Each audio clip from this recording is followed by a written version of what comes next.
तो मेरा सबसे पहला क्वेश्चन ये है कि ये जो आप देख रहे हो डेस्कटॉप कंप्लीट, जिसको हम डेस्कटॉप में क्या क्या चीज़ें इंक्लूड हो गई? कीबोर्ड,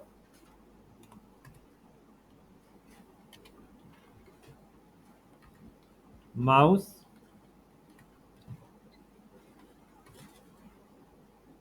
इसको हम स्क्रीन भी बोलते हैं, कई सारे नाम से बोलते हैं, ध्यान रखिएगा। स्क्रीन, मॉनिटर, एलईडी, टीएफटी, ये सब नामों से इसको बोला जाता है।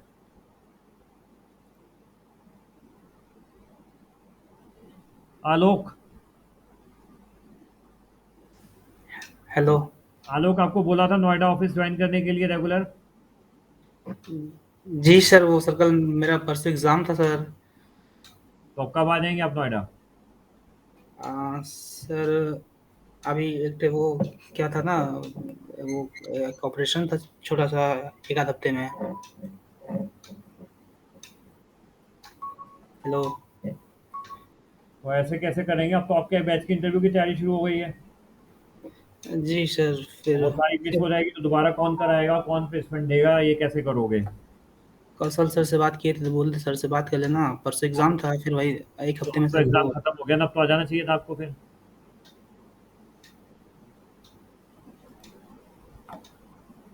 डिसाइड करो से जल्दी से, ऐसे तो आपका ही पीछे होगा, हमें कोई फर्क नहीं पड़ रहा।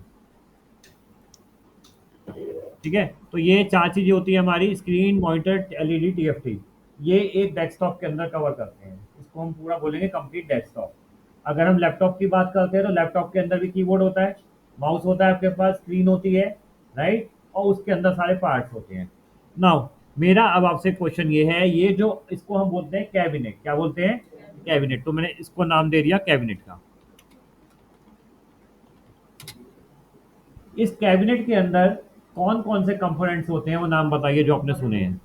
Very good. मदरबोर्ड,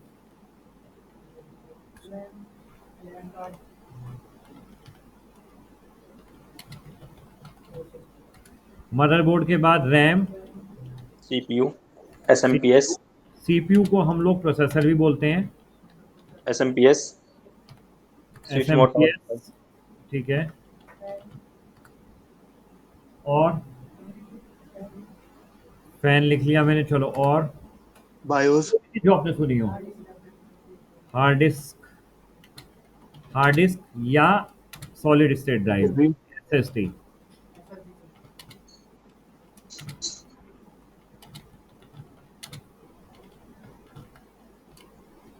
और जो इसके अंदर होता है, और क्या ऐसा बायोस। है प्रश्न है जी? बायोस। बायोस मदरबोर्ड पे होता है। ओके। तो देखो आपके डेस्कटॉप के अंदर जो मेन कंपोनेंट्स होते हैं, वो होता है एक कैबिनेट, कैबिनेट के अंदर नंबर टू मदरबोर्ड, मदरबोर्ड के बाद RAM, CPU, SMPS, fan processor के ऊपर लगा होता है, इसको हम अलग से नहीं लिखते।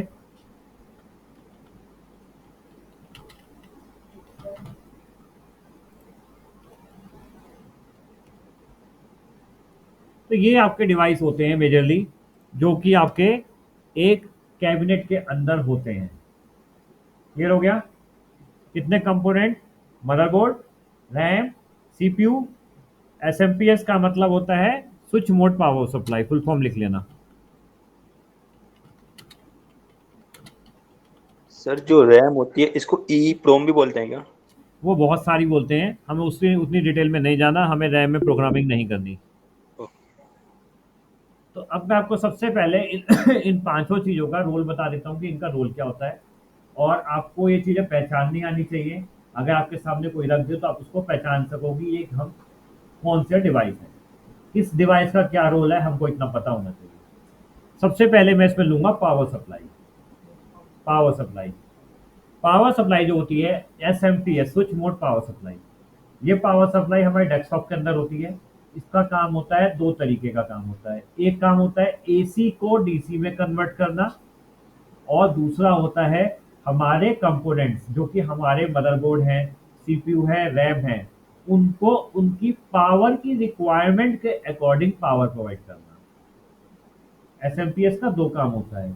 एक, एसी को डीसी में कन्वर्ट करना, क्योंकि हमारे डेस्कटॉप और लैपटॉप दोनों ही डीसी पे चलते हैं और हमारी जो मेन पावर सप्लाई आती है वो कौन सी आती है, एसी।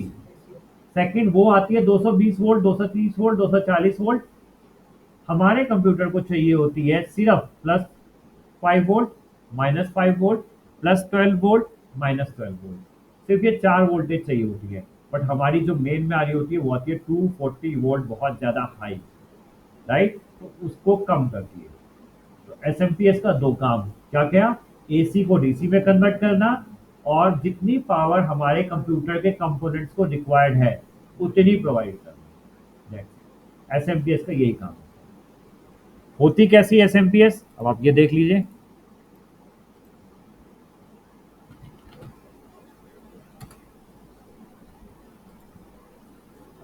ये एसएमपीएस होती है आपके डेस्कटॉप की, ये वाली, ये जो देख रहे हो आप, ये वाली, ये वाली, ये वाली, ये वाली, ये वाली, ये डेस्कटॉप की एसएमपीएस है। किसकी, डेस्कटॉप की, इसकी, इनके सबके अंदर एक एसएमपीएस लगी है। उस एसएमपीएस के पीछे एक फैन होता है। अगर आप अपना हाथ पीछे करोगे तो आपको हवा लगेगी, वो यही फैन होता है जो कि यहाँ पे ये दिखाया हुआ है, ये ना, यहाँ पर अंदर फैन होता है। एसएमपीएस के अंदर एक फैन होता है। ये फैन क्यों होता है, हीट को बाहर निकालने के लिए, अंदर की हीट को बाहर निकालने के लिए। हमारे तो कैबिनेट के अंदर जितने भी कंपोनेंट्स हैं वो सब बहुत हीट जनरेट करते हैं, तो उनको निकालने के लिए हमारे पास एसएमपीएस में फैन होता है। एक कैबिनेट पे फैन होता है, चैसिस में कैबिनेट पे फैन होता है, और एक सीपीयू के ऊपर फैन होता है। सबसे इंपॉर्टेंट जो फैन होता है वो हमारे सीपीयू का फैन होता है। तो ये एसएमपीएस तो हो गया हमारा डेस्कटॉप का, अंदर से कुछ इस तरीके से दिखता है, अंदर से क्या है हमें मतलब नहीं। हमसे सिर्फ ये पूछा जाता है एसएमपीएस क्या होता है, क्या काम करता है। दो काम करते हैं ना, दो काम बताए, दोनों काम दिमाग में बैठा लेना। क्लियर है। नेक्स्ट, लैपटॉप का एसएमपीएस कौन सा होता है,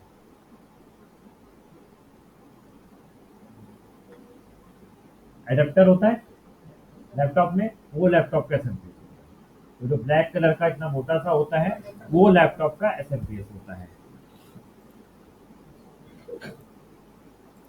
हेलो सर। हाँ जी। सर एक छोटा सा डाउट है, जैसे कि लैपटॉप का जो एसएमपीएस होता है वो उसका अडेप्टर होता है, लेकिन सर उसमें कोई फैन नहीं होता। मोस्टली जो चार्जर्स होते हैं, जो पहले होता था लेकिन अब कुछ में नहीं होता है।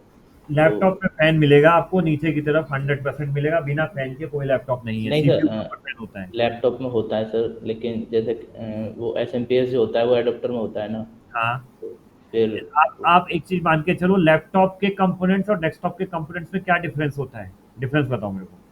काम तो मदरबोर्ड होगा, रैम होगा, सीपीयू होगा, सब होंगे, डिफरेंस क्या होता है। अम, सर वो कुछ मतलब थोड़ा ज़्यादा बड़ा ना हो गया, छोटे छोटे लेयर्स में होता छोटे है। साइज में होता है। छोटे साइज में होने के नाते वो, उसके अंदर जो कंपोनेंट्स होते हैं वो कुछ उस तरीके से होते हैं जो कि हीट कम जनरेट करते हैं। लेकिन लैपटॉप के अंदर फैन आपको मिलेगा क्योंकि प्रोसेसर लगा है। आप हाँ एडेप्टर कभी भी हाथ लगा के देखो, एडेप्टर अगर 2 घंटे ज़्यादा चलाओगे तो गर्म होने लगता है, कभी भी इसको देख लेना। लेकिन इसमें हीट, फैन की नीड नहीं पड़ती क्योंकि उतना हीट नहीं होता जितना डेस्कटॉप का हीट होता है, राइट। तो जितना हीट है उसके हिसाब से हम इसमें देखते हैं। एडेप्टर के अंदर फैन मैंने तो खैर कभी नहीं देखा, आपने अगर देखा होगा तो मुझे पता नहीं। लैपटॉप में फैन 100% होता है। ये आपका एडेप्टर का इंटरनल व्यू है जो आप सामने देख रहे हैं। तो ये हो गया आपका एडेप्टर। तो अगर कोई आपसे क्वेश्चन पूछे इंटरव्यू में कि क्या लैपटॉप में पावर सप्लाई होती है, तो डिनाई नहीं करना, लैपटॉप का एडेप्टर ही उसकी पावर सप्लाई होती है। इसका काम खाली पावर कॉर्ड नहीं होता जो कि 1000 रुपये से कम का नहीं मिलता मार्केट में, अगर खराब हो जाए तो। सेम वही पावर सप्लाई होती है जैसे डेस्कटॉप के अंदर होती है। इसका भी काम सेम वही होता है, सेम पावर देता है। आउटपुट, इनपुट 220 वोल्ट लेता है, आउटपुट कम सप्लाई करता है, एसी को डीसी में कन्वर्ट करता है। क्लियर हो गया लैपटॉप एसएमपीएस क्या होता है। किसी को कोई क्वेश्चन हो पूछ लीजिए। सेकंड हमारा आता है इसमें कैबिनेट। कैबिनेट में आपको दिखा दे रहा हूँ कैबिनेट कैसा होता है। Cabinet power supply generally cabinet के साथ ही आती है। आप अगर कैबिनेट परचेज करते हैं तो कुछ कैबिनेट्स में पावर सप्लाई साथ में आती है, बट अगर आप गेमिंग कैबिनेट परचेज करते हैं जिनमें लाइट वाइट लगी होती है इस तरीके के, इनके साथ पावर सप्लाई हमें अलग से खरीदनी पड़ती है। अदरवाइज नॉर्मल जो कैबिनेट होता है उसके साथ पावर सप्लाई उसी के साथ आती है। 1200 से 1500 रुपये का कैबिनेट आता है, ये वाला जैसे आप छोटा वाला ले लीजिए, ये वाला है तो इसके साथ पावर सप्लाई इसमें इंक्लूड है। लेकिन ये जितने भी लाइटों वाले हैं, जो ये गेमिंग कैबिनेट के नाम से मशहूर हो गए हैं कि इनमें लाइटें जलती हैं, तो इनके साथ पावर सप्लाई हमको हैवी चाहिए होती है, क्योंकि इसमें हमको ये लाइटें भी चलानी होती हैं। और ये भी लाइटें जो लगी है पंखों पे लगी है, ये फैन है, ये जो घूम रहे हैं, फैन पे एलईडी लाइट लगी होती है, घूमते हैं तो लाइट ये बिल्कुल ऐसे लगते हैं जैसे किसी मॉल में हम किसी गेमिंग पार्लर में आ गए हो। तो इनको गेमिंग कैबिनेट के नाम से हो गए हैं फोकस, क्योंकि हमको गेम कैबिनेट में हाई स्पीड परफॉर्मेंस चाहिए होती है, तो उसमें पावर सप्लाई हम हाई कैपेसिटी की लगाते हैं। ये वाली पावर सप्लाई को आप गेमिंग कैबिनेट गेमिंग पीसी नहीं बना सकते। गेम चला सकते हो, लेकिन वो वाले गेम नहीं चला सकते जिनमें हाई परफॉर्मेंस रिजोल्यूशन की रिक्वायरमेंट है, वो डिफरेंट होते हैं। तो कंपनी में हमें ऐसे पीसी देखने को नहीं मिलते, आपको सिंपल वाले ऐसे डेस्कटॉप मिलेंगे और नॉर्मल वाला पावर सप्लाई होगा जो कि कैबिनेट के साथ आता है। तो ये आपके कैबिनेट हो गए इस तरीके की। नाउ एक क्वेश्चन आपने कभी सुना है असेंबलिंग ऑफ कंप्यूटर? कभी सुना है? असेंबल का मतलब क्या होता है? क्या जोड़ना? सारी अलग अलग चीजों को जोड़ के एक डेस्कटॉप कंप्लीट करना। सारी अलग अलग चीजों को मिला के एक डेस्कटॉप कंप्लीट करना, जैसे मॉनिटर अलग, बिल्कुल बिल्कुल। तो कीबोर्ड असेंबलिंग अलग। का मतलब ये होता है, देखो कंप्यूटर मार्केट में आप जाओ, कभी नेरोप्लेस जाओ तो वो पूरी आईटी नेरोप्लेस जो है कंप्यूटर की पूरी मार्केट है, जहाँ पे आपको सब कुछ मिलेगा। दो तरह के कंप्यूटर आते हैं आपके उस मार्केट में। लैपटॉप तो एक ही आता है, लैपटॉप ब्रांडेड ही आते हैं, लैपटॉप कभी भी असेंबल्ड नहीं आते, राइट। HCL का हो गया, डेल का हो गया, HP का हो गया, एसर का हो गया, लेनोवा हो गया, या और भी कोई ब्रांड है, वो सब फिक्स आते हैं। आप कभी नेहरू प्लेस पर जाओ, उनको कहो कि लैपटॉप असेंबल कराना है, तो ऐसा कुछ नहीं होता। लैपटॉप ब्रांडेड आते हैं, आप जाओ परचेज कर लो, डिब्बा अपना ला के खोल लो। डेस्कटॉप में क्या होता है, ये डेस्कटॉप में कैबिनेट अलग आता है, रैम अलग आती है, CPU अलग आता है, मदरबोर्ड अलग आता है। इन सब चीज़ों को आपस में जोड़ देते हैं, उसको बोलते हैं असेंबलिंग ऑफ कंप्यूटर। समझ गए? TFT अलग आता है, डिब्बे से निकालो, जैसे टीवी निकाला वैसे निकाल के रख दिया। कीबोर्ड का डिब्बा अलग आता है, माउस का डिब्बा अलग आता है, सब डिब्बे अलग अलग होते हैं।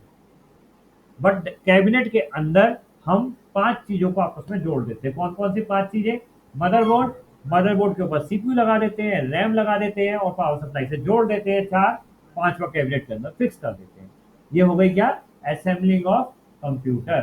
तो कंप्यूटर असेंबलिंग पहले बहुत बड़ा बात होती थी, पहले आज से 20 साल पहले बहुत बड़ी बात होती थी, कंप्यूटर असेंबल करा के लाए हैं।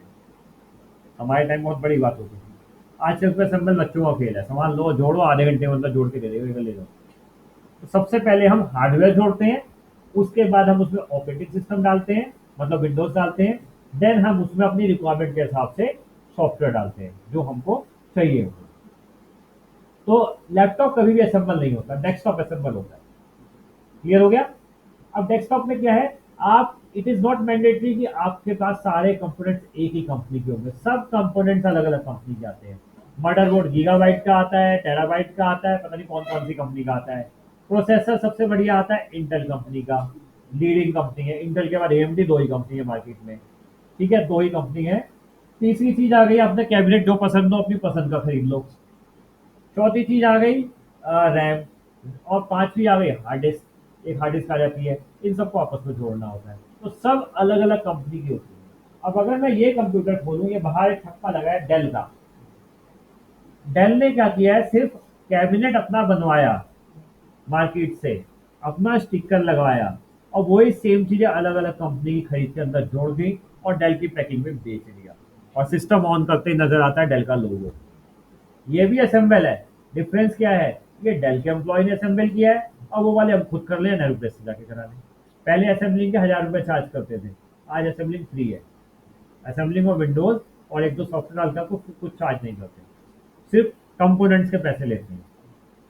पहले असेंबलिंग के हमारे टाइम में 4-4, 5-5 रुपये लेते थे, हम भी लेते थे। अब वो चीज़ें खत्म हो गई। और डेल, HCL, HP, IBM में जितने भी ब्रांडेड कंप्यूटर देते हैं, बस इनमें डिफरेंस, और उनमें डिफरेंस क्या आता है, आप अगर किसी तरीके से आपने एक मार्केट से सामान लिया, नेहरू प्लेस गए, हर चीज़ की वारंटी अलग अलग है। मदरबोर्ड पे 3 साल की, रैम पे 3 साल की, 5 साल की भी कुछ कंपनी देती है, हाइनेक्स कंपनी शायद 5 ईयर की देता है, और प्रोसेसर में इंटेल की 3 साल की। पावर सप्लाई पे सिर्फ 1 ही साल की होती है, क्योंकि सबसे ज़्यादा खराब होती है पावर सप्लाई, का पावर तेज आ रहा है, खराब हो गई। तो ये सब चीज़ें अलग अलग वारंटी की आती हैं। अब आप HCL से लेते हो, जरूरी है आपको 3 साल की वारंटी देगा, वो तो 1 ही साल की देगा, मे भी 3 की भी देते, मुझे आइडिया नहीं है। बट अगर 1 की दे रहा है तो वो तो अगर फ्री में रिप्लेस करा रहा है और आपसे चार्ज ले रहा है सर्विस के नाम पे, ठीक है। दूसरा क्या होता है, आप नैम पे जाते हो, वो कहते हैं आपको हमने असेंबल करके दे दिया, आपको बिल दे दिया, हर एक की वारंटी लिखती है, कितनी वारंटी है, आपको जो वारंटी चाहिए उससे सर्विस सेंटर पे ले जाओ, वारंटी ले, लेकिन निकाल के आपको खुद ले जाना पड़ेगा। आपने असेंबल तो नैम से करा लिया और लाके लगा दिया, कल को दिक्कत आई और आप उस चीज के बारे में नहीं जानते, तो आप किसी कंप्यूटर इंजीनियर को बुलाओगे, वो फ्री में आएगा नहीं, वो आपसे चार्ज लेगा 200 300 400 रुपए, और आपको कहेगा जी मदरबोर्ड खराब है, आप रिप्लेस करा के ले आओ, अगर वारंटी में है मैं लाके वापस लगा दूंगा। अब रिप्लेस कराना, वारंटी लेना, ये आपका काम है। अगर आपके पास बिल होगा तो वारंटी मिल जाएगी, बिल नहीं होगा तो वारंटी नहीं मिलेगी। तो जिस दुकान से लो उससे बिल साथ में, ठीक है। और आप अगर मार्केट में नॉर्मली, जैसे नोएडा में काफी दुकान है जो कंप्यूटर असेंबल करके बेचते हैं, उनसे लोगे, वो कहेंगे हमारी, उनकी भी सेम चीज है, 1 ईयर की वारंटी है, 1 साल के बाद आप उनके पास लेके जाओगे, वो तो प्रोडक्ट फ्री में रिपेयर कराएगा और आपसे उसके चार्ज लेगा। तो बेटर आपको पता होना चाहिए कौन सी चीज की कितनी वारंटी है, और उससे कहो कंपोनेंट का बिल दे दे हमको। तो हम मार्केट से रिपेयर सर्विस सेंटर में जाओ और उससे रिप्लेस करा के ले आओ और लगवा लो, सिर्फ कोई बड़ी चीज, बहुत आसान चीज। तो ये होता है असेंबलिंग और ये नॉन असेंबलिंग में फर्क। लैपटॉप फिक्स मिलता है, लैपटॉप में कोई असेंबल नहीं होता। लैपटॉप में आप बहुत ही कम चीजें खुद से रिपेयर कर सकते हो, चेंज कर सकते हो, डेस्कटॉप बहुत आसानी से खुल जाता है, आप R&D कर सकते हो, बट लैपटॉप में R&D करना आसान नहीं होता। सेकंड थर्ड आता है मेरा सीपीयू। सीपीयू या प्रोसेसर, ये एक ही नाम है। तो ये सीपीयू या प्रोसेसर जो मैं अब आपको दिखाऊंगा उसको कहते हैं, पूरे डिब्बे को नहीं कहते। ये पूरा डिब्बा तो 1500 रुपए का आता है। अब मैं इसको रख दूं ऐसे ही और आपको कहूँ ले जाओ भाई ये सीपीयू है 15,000 रुपए का, अंदर कुछ भी ना हो, तो आप 1500 रुपए की चीज 15,000 में खरीद के लाए हो। सबसे महंगी चीज जो उसमें आती है वो सीपीयू ही आता है।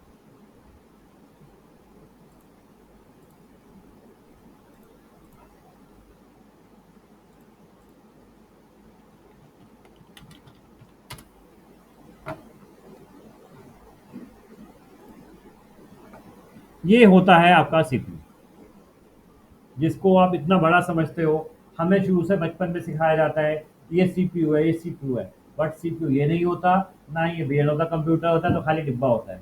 इसके अंदर ये जो प्रोसेसर लगा है इसको हम बोलते हैं सीपीयू। और ये कौन सी कंपनी का है? इंटेल कंपनी का। दो ही कंपनी आती है मार्केट में जो लीड कर रही हैं, एक AMD और एक इंटेल। ये AMD का है। अगर पहले बहुत डिफरेंस होता था, पहले मार्केट शेयर ये समझ के चलो 80% इंटेल का था, 20% AMD का था, बट आज लगभग लगभग 70% या 60% इंटेल का, 40% AMD का है। AMD ने बहुत बड़ी मार्केट कैप्चर करी है। रेट लगभग सेम है, राइट, लेकिन परफॉर्मेंस में इंटेल का बेस्ट आता है। मैंने AMD का लैपटॉप भी यूज़ किया, मैंने इंटेल का भी किया। AMD का मैंने नहीं वापसी करा, मेरे को यूज समझ नहीं आया, मैं सेल कर दिया। इंटेल की जो परफॉर्मेंस होती है AMD में नहीं मिलती। लेकिन एक प्रोसेसर इसका आता है राइजन करके, ये गेमिंग के लिए आता है। गेमिंग की परफॉर्मेंस ये वाला प्रोसेसर अच्छी देता है एज कम्पेयर टू इंटेल। तो खैर उससे मेरे को मतलब नहीं है ना, आपको मतलब होना चाहिए ये इंटेल का लोगो है, AMD का लोगो है, ये ध्यान रखना। तो दो ही कंपनी है, पहले एक IBM करके भी पहले बनाता था, बट अब वो बंद हो चुका है। अब सिर्फ दो ही कंपनी है, इंटेल और AMD। तो ये जो होते हैं ये आपके प्रोसेसर होते हैं जो आप देख रहे हैं, ये इसको हम बोलते हैं प्रोसेसर। सीपीयू या प्रोसेसर या ब्रेन ऑफ द कंप्यूटर एक ही चीज होती है जो ये आपके सामने। अब ये कई मॉडल से आते हैं, मतलब इनके नंबर है i3, i5, i7, i9, i11। ये क्या है? मॉडल नंबर है। क्या है? Model number. फिर इनकी तीन चीजें होती हैं सीपीयू में।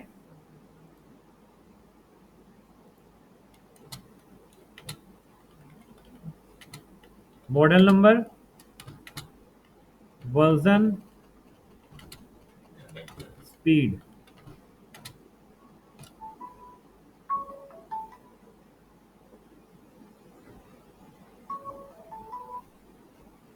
हेलो,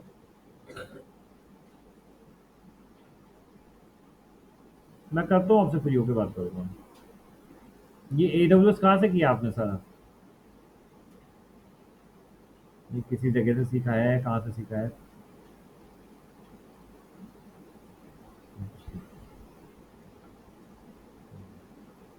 चलो ठीक है, मैं बात करता हूँ आपसे।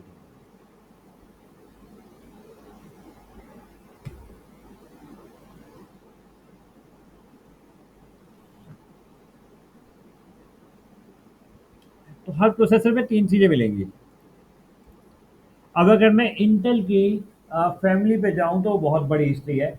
मैं उतना नहीं जाऊँगा, आपको थोड़ा-सा ब्रीफ बता दे रहा हूँ क्योंकि उसमें जाने में कोई फ़ायदा नहीं है। अभी जो इंटेल के वर्ज़न चल रहे हैं, वो चल रहा है i3, i5, i7, जैसे इस पे देखो क्या लिखा है नीचे, i5 है। i5 में भी सेकंड चीज़ आती है, i5 कौन-सी जनरेशन का है, मतलब जनरेशन, कौन-सी जनरेशन का है वो चीज़ आती है। जो करंट जनरेशन का है वो नया चल रहा है, जो पुरानी जनरेशन का हो गया वो पुराना हो गया। आप कैसे चेक करोगे कि आपके सिस्टम में कौन सा लगा है? तो उसके लिए आपको क्या करना है, आप यहाँ पे जाओ,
ये आपको दिखा रहा है, आपका प्रोसेसर है इंटेल i5 जनरेशन, i5 कौन सा जनरेशन है, 4590। 4590 का मतलब ये है, हाँ जी, इंटेल कोर i5 है ये, ठीक है। 4590 का मतलब है फोर्थ जनरेशन है ये आपका, या फिफ्थ जनरेशन, दोनों में से कोई एक जनरेशन कहलाएगा। और ये स्पीड है इसकी 3.30 गीगा हर्ट्ज। तो फोर्थ जनरेशन में से कोई नहीं आता है, फिफ्थ जनरेशन ही है i5 का। एक मिनट रुको, आपको सीरीज दिखाता हूँ।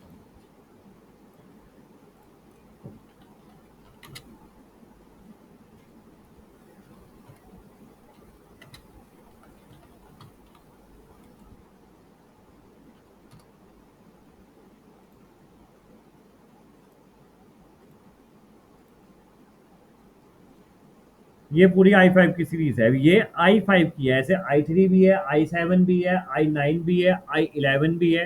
तो अलग अलग सीरीज के हैं ये। कौन सी सीरीज है और कौन सा स्पीड है ये यहाँ पे दी हुई है। मतलब स्पीड, स्पीड का मतलब कितनी तेजी से ये काम करेगा। स्पीड हमेशा गीगा हर्ट्ज में कन्वर्ट होती है। तो ये है हमारा i4 4590।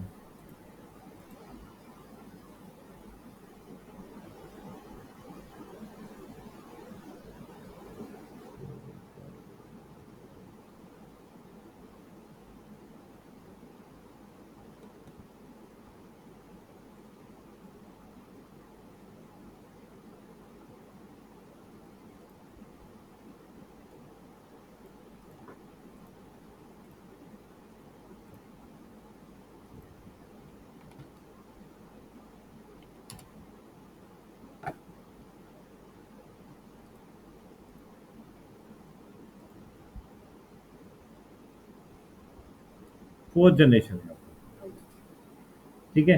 तो i5 में 4th जनरेशन, इसके बाद 5th जनरेशन आई, 6th आई, 8th आई, 9th आई, आज भी आ रहा है। डिपेंड करता है इनके अंदर कितने थ्रेड्स हैं, इनके अंदर प्रोसेसर की और तो ओवरऑल आपको अगर देखना है कि आपके सिस्टम में कौन सा प्रोसेसर लगा है, आप जाके देख सकते हो। i5 है, i3 है, इस फर्स्ट ऑफ सबको उतना लगे कौन सी जनरेशन है, और ये है इसकी स्पीड 3.30 गीगाहर्ट्ज, मतलब 3300 मेगाहर्ट्ज, 3300 मेगाहर्ट्ज। तो ये स्पीड क्या होती है, मैं भी आपको थोड़ा सा भी समझा दे रहा हूँ, ध्यान रखना है, वर्ड में लिख लेता हूँ अभी।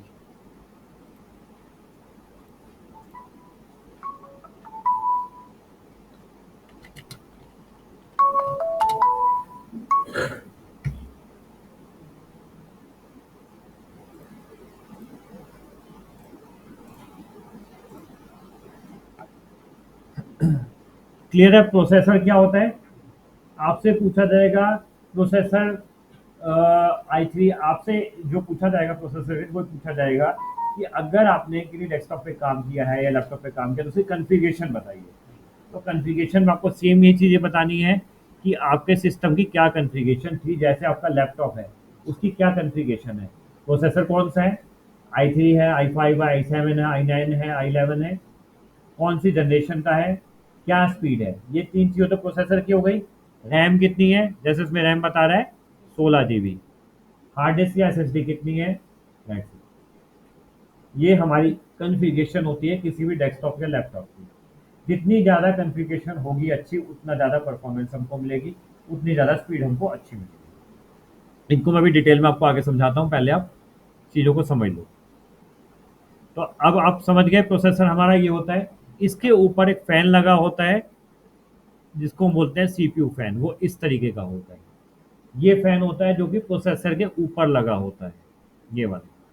ये प्रोसेसर की हीट को जनरेट करते हैं, ऊपर एग्जॉस्ट करते हैं और बाहर निकालते हैं कैबिनेट के अंदर, और कैबिनेट से बाहर कौन सा पंखा निकालता है, या तो कैबिनेट में फैन लगा होगा या जो पावर सप्लाई में फैन लगा है वो निकालता है।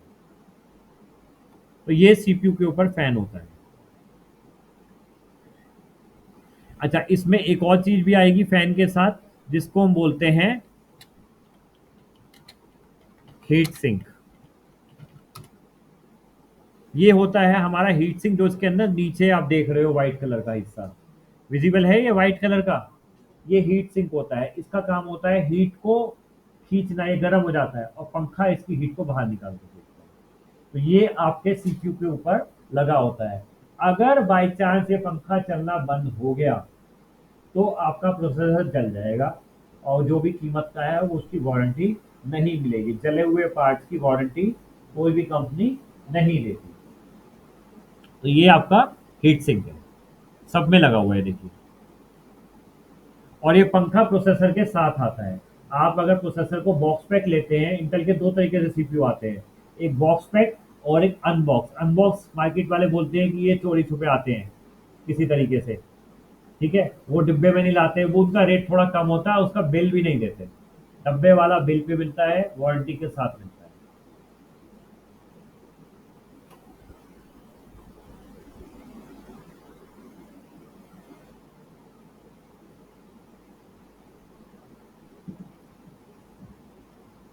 ठीक है, क्लियर हो गया प्रोसेसर विद हीट सिंक क्या होता है। नेक्स्ट हमारा आता है सबसे इंपॉर्टेंट इसमें, मदरबोर्ड।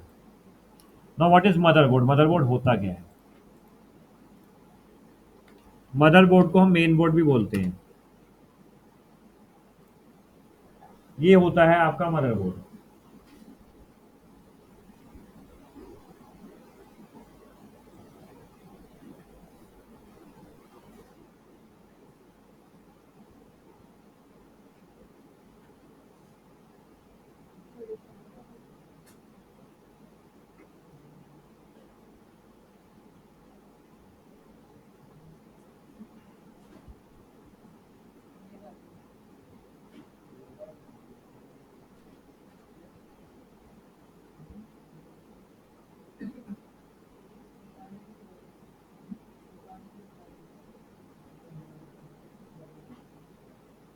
ये होता है आपका मदरबोर्ड, ठीक है। और ये आपका मदरबोर्ड मैं आपको जो दिखा रहा हूँ इसी तरीके का जैसा आप ऑनलाइन देख रहे हैं, इनमें काफी सारी चीजें रंग बिरंगी चीजें बनी हुई हैं। सबसे इम्पोर्टेंट ये जो आप एरिया देख रहे हैं, यहाँ पर प्रोसेसर लगता है आपका, जो मैंने अभी आपको दिखाया है इंटरनल। उसके ऊपर ऐसा हीट सिंक लगता है, वो भी आपको दिखा रहा हूँ। उसके ऊपर फैन लगा होता है। तो प्रोसेसर की पिन के ऊपर है, हो सकता है बड़ा सॉकेट हो सकता है छोटा हो, बट होगा ऐसा, ऐसा हीट सिंक होता है। और जो आप आगे देख रहे हैं वो सारे हैं पोर्ट्स। हाँ जी, जी गुड आफ्टरनून।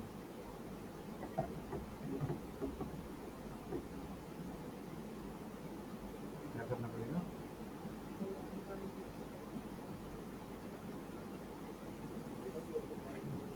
वो तो ऑलरेडी ईमेल डाल दी थी हमने उसकी।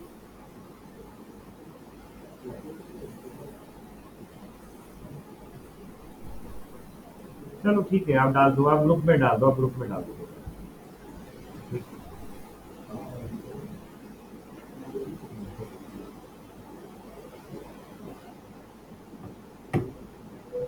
तो ये जो है आपका मदरबोर्ड है। अब इसमें कई सारी चीजें आप देख रहे हो। ये जो होते हैं हमारे आगे के हिस्से में जो बने हुए होते हैं, ये जो हिस्सा आप देख रहे हो यहाँ पे, ये वाला, इन सबको हम बोलते हैं पोर्ट्स। पोर्ट्स वो होते हैं जिन पे हमारे सारे डिवाइस कनेक्ट होते हैं। अगर कोई भी डिवाइस हमारा कनेक्टेड नहीं है इन पोर्ट्स के थ्रू, तो वो काम नहीं करेगा। जैसे आपका कीबोर्ड है, कीबोर्ड आपका यहाँ पे भी लग सकता है, यूएसबी पोर्ट में भी लग सकता है। तो अलग अलग काफी सारी चीजों के अलग अलग पोर्ट्स हैं, तो मैं उसके बारे में बात में आऊंगा। फिलहाल ये आपका एक मदरबोर्ड है। इस मदरबोर्ड पे हमारा जो भी चीजें, हमारी मदरबोर्ड का मकसद क्या होता है? मदरबोर्ड का मकसद होता है एक सेंट्रल डिवाइस। सेंट्रल डिवाइस मतलब जो भी कंपोनेंट्स आपके इससे कनेक्टेड हैं वो ही काम करेंगे, और जो कनेक्ट नहीं है वो काम नहीं करेंगे। तो आप कोई सा मदरबोर्ड देख लीजिए। अच्छा, यहाँ पर देखो, लैपटॉप और डेस्कटॉप के मदरबोर्ड दोनों अलग अलग होते हैं। मैं आपको दिखा रहा हूँ, डेस्कटॉप के मदरबोर्ड आपको हमेशा इसी शेप में मिलेंगे, स्क्वायर शेप में या रेक्टेंगल शेप में। लेकिन लैपटॉप के मदरबोर्ड आपको थोड़े डिफरेंट शेप में मिलेंगे। ये वाला जो आप देख रहे हो, ये लैपटॉप का मदरबोर्ड है। ये यहाँ से कट बना हुआ है, देखो। और दिखा दे रहा हूँ मैं आपको लैपटॉप के मदरबोर्ड, वो डिफरेंट होंगे, जिसे देख के आप पहचान जाओगे ये लैपटॉप का है या डेस्कटॉप का है। ये देखिए, ये लैपटॉप का मदरबोर्ड है, ये लैपटॉप का मदरबोर्ड है, क्योंकि उसके अंदर फिक्स होता है और उसकी शेप के हिसाब से कटा हुआ होता है। इसको हम बोलते हैं लैपटॉप का मदरबोर्ड। काम दोनों का सेम होता है, डिफरेंस नहीं होता लैपटॉप डेस्कटॉप में। सिर्फ लैपटॉप के जो कंपोनेंट्स होते हैं वो छोटे होते हैं, डेस्कटॉप के थोड़े बड़े होते हैं। लैपटॉप वाला सीपीयू डेस्कटॉप में नहीं लगेगा, लैपटॉप का अलग आता है। लैपटॉप की रैम अलग आती है, लैपटॉप की पावर सप्लाई अलग आती है, स्क्रीन लैपटॉप के अंदर होती है। तो लैपटॉप के सारे कंपोनेंट्स अलग होते हैं, डेस्कटॉप के अलग होते हैं। तो ये जो हमारा डेस्कटॉप का मदरबोर्ड है, आप जो देख रहे हैं, ये कई कंपनी का आता है, कोई गीगाबाइट का आता है या डिफरेंट डिफरेंट कंपनीज के आते हैं।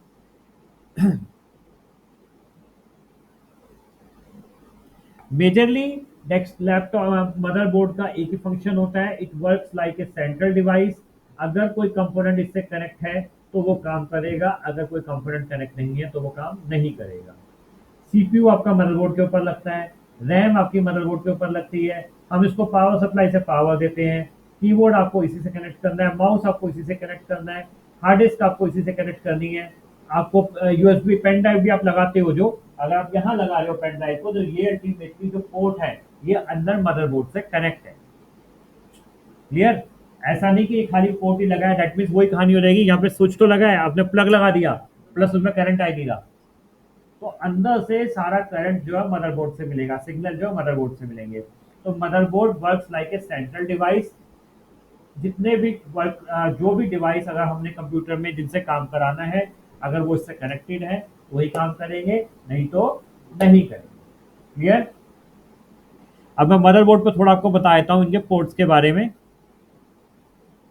तो सबसे पहले आपने देखा मदरबोर्ड पे, जहां पे ये व्हाइट कलर का हिस्सा है, ये हमारा सीपीयू लगा हुआ है मदरबोर्ड पे। ये व्हाइट कलर का जो हिस्सा है, यहाँ पर हमारा प्रोसेसर लगता है। इसके बाद आते हैं हमारे पोर्ट्स। मेजरली पोर्ट्स कई टाइप्स के होते हैं।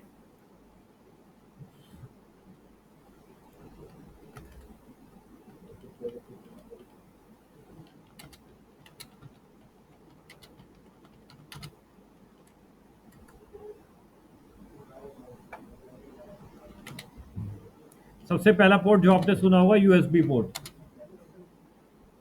यूएसबी पोर्ट आपने देखा है जिसका पेन ड्राइव लगाते हैं। आज के वक्त में हमारे डेस्कटॉप में मदरबोर्ड पे सबसे ज्यादा अगर पोर्ट होते हैं तो यूएसबी के होते हैं। क्यों?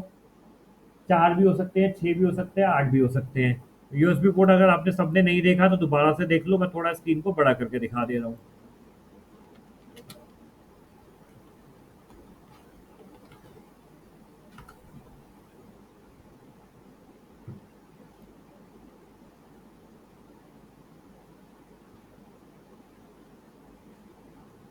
ये जो आप देख रहे हो उसमें नीले रंग के ये दोनों पोर्ट, ये दोनों कौन से हैं? USB port. ऐसे ही हमारा एचडीएमआई भी होता है बट देखने में वो अलग होता है। तो यूएसबी पोर्ट हमारे सिस्टम में 2 तो बहुत कम होते हैं, मिनिमम 4, 6, 8, 10 तक मिलेंगे। क्योंकि जितने भी डिवाइसेस अब हमारे आते हैं एक्सटर्नल कंप्यूटर में, वो सारे अगर कनेक्ट होते हैं तो यूएसबी से ही होते हैं। कीबोर्ड भी हम यूएसबी से कनेक्ट करते हैं। आप सब मेरे हो कीबोर्ड माउस दोनों यहीं से लगे हैं यूएसबी पोर्ट से। आपको अगर पेन ड्राइव लगानी है वो भी यूएसबी पे लगाते हो।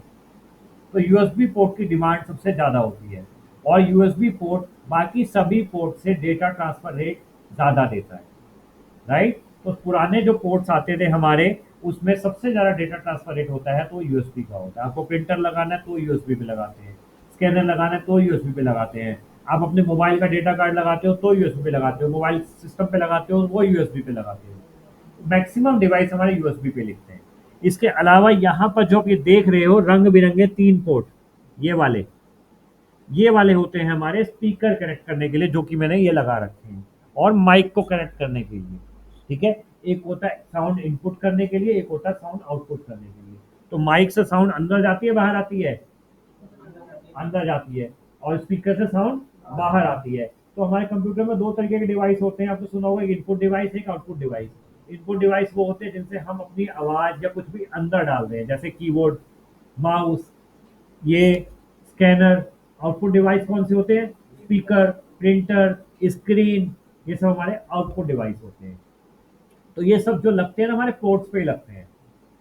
तो ये वाले जो पोर्ट आप देख रहे हो, इसमें ये 3 जो आप देख रहे हो कलर से, ये तीनों हमारे में से एक पे माइक लगता है, एक पे स्पीकर लगता है, ठीक है। और तीसरा होता है लाइन इनपुट के लिए, मतलब अगर आपने किसी की आवाज अपने इस स्पीकर के थ्रू सुननी है, ठीक है। जैसे मैं टीवी चलाया और टीवी की आवाज मेरे को अपने इन स्पीकर में सुननी है, टीवी के स्पीकर में नहीं सुननी, तो एक केबल आती है जिसको बोलते हैं लाइन इन। तो इसकी साउंड में से निकाल करके इसमें डालेंगे और स्पीकर से हम सुनेंगे, ठीक है। 3 चीजें हो गई, एक स्पीकर आवाज सुनने के लिए, एक माइक बोलने के लिए, एक अगर आप किसी भी डिवाइस की आवाज उसके स्पीकर से नहीं सुनना चाहते, अपने डेस्कटॉप के स्पीकर से सुनना चाहते हो, तो उसमें से एक तार निकलेगी और वो तार इसमें जाएगी और आपके स्पीकर से आवाज आएगी। इसको बोलते हैं लाइन इन। तो उतना आप डिटेल में चाहे मत जाओ, कोई दिक्कत नहीं है। नेक्स्ट आता है हमारे ये वाला पोर्ट, आप ये देख रहे हो 5 पिन वाला। 5 पिन वाला पोर्ट जो होता है, ये वाला जो आप देख रहे हो, इसको हम बोलते हैं VGA पोर्ट। इसको मैं अलग से बड़ा करके दिखा दे रहा हूं। VGA पोर्ट, ये पोर्ट आप अपने लैपटॉप पे भी देखना, आपको मिलेगा। ये पोर्ट आप देखना आपको अपने लैपटॉप पे भी विजिबल होगा, और यहां पर भी है। ये हर मदरबोर्ड पर होगा, लैपटॉप पे भी होगा। लैपटॉप पे क्यों होगा भाई, रीजन बताओ। Very good. अगर आप अपनी इसका डिस्प्ले, डेस्कटॉप का डिस्प्ले, जैसे मैं टीवी पे देख रहा हूँ, तो उसी तरीके से आप घर पे अगर अपने टीवी लैपटॉप का आउटपुट अपनी छोटी स्क्रीन के बजाय बड़ी स्क्रीन पे देखना चाहते हैं, आप एक बड़ी स्क्रीन लगाना चाहते हैं लैपटॉप के साथ, तो आपको एक केबल लगानी पड़ेगी, जो केबल इसमें भी लगती है। वो केबल आप अपने पोर्ट पे लगाएंगे, इसको बोलते हैं पोर्ट, और ये वाली होती है केबल। इस केबल को हम बोलते हैं VGA केबल, इसको बोलते हैं VGA पोर्ट। और ये हमेशा कैसे पहचानोगे, ये 15 पिन का होता है, पिन काउंट कर लो, 5-5 की 3। जहां पर भी आपको 5-5 पिन की 3 रो मिले, तो कौन सा पोर्ट कहलाएगा, VGA पोर्ट। और 5-5 पिन की ऐसी केबल, वो कौन सी केबल कहलाएगी, VGA cable. VGA cable, VGA की फुल फॉर्म होती है वीडियो ग्राफिक एडेप्टर। तो वीडियो से मतलब समझ लो डिस्प्ले से। ये क्या करती है, आपके डिस्प्ले के जो सिग्नल इसमें से आते हैं, इसमें से निकल करके इसमें जो आ रहे हैं वो इसी केबल के थ्रू आ रहे हैं। इसको बोलते हैं वीजीए केबल। कुछ इस तरीके से होगी आपकी, ये जो देख रहे हो ये वाली, यहाँ पे ये वाली होती है वीजीए केबल। तो कभी भी आपको अगर अपने लैपटॉप से बड़ी स्क्रीन कनेक्ट कर दी है तो आप इस केबल के थ्रू भी कनेक्ट कर सकते हैं। तो ये सर होता है, कितनी स्क्रीन अटैच कर सकते हैं? हाँ जी, मैक्सिमम कितनी स्क्रीन एक अटैच कर सकते हैं? एक ही कर सकते हो।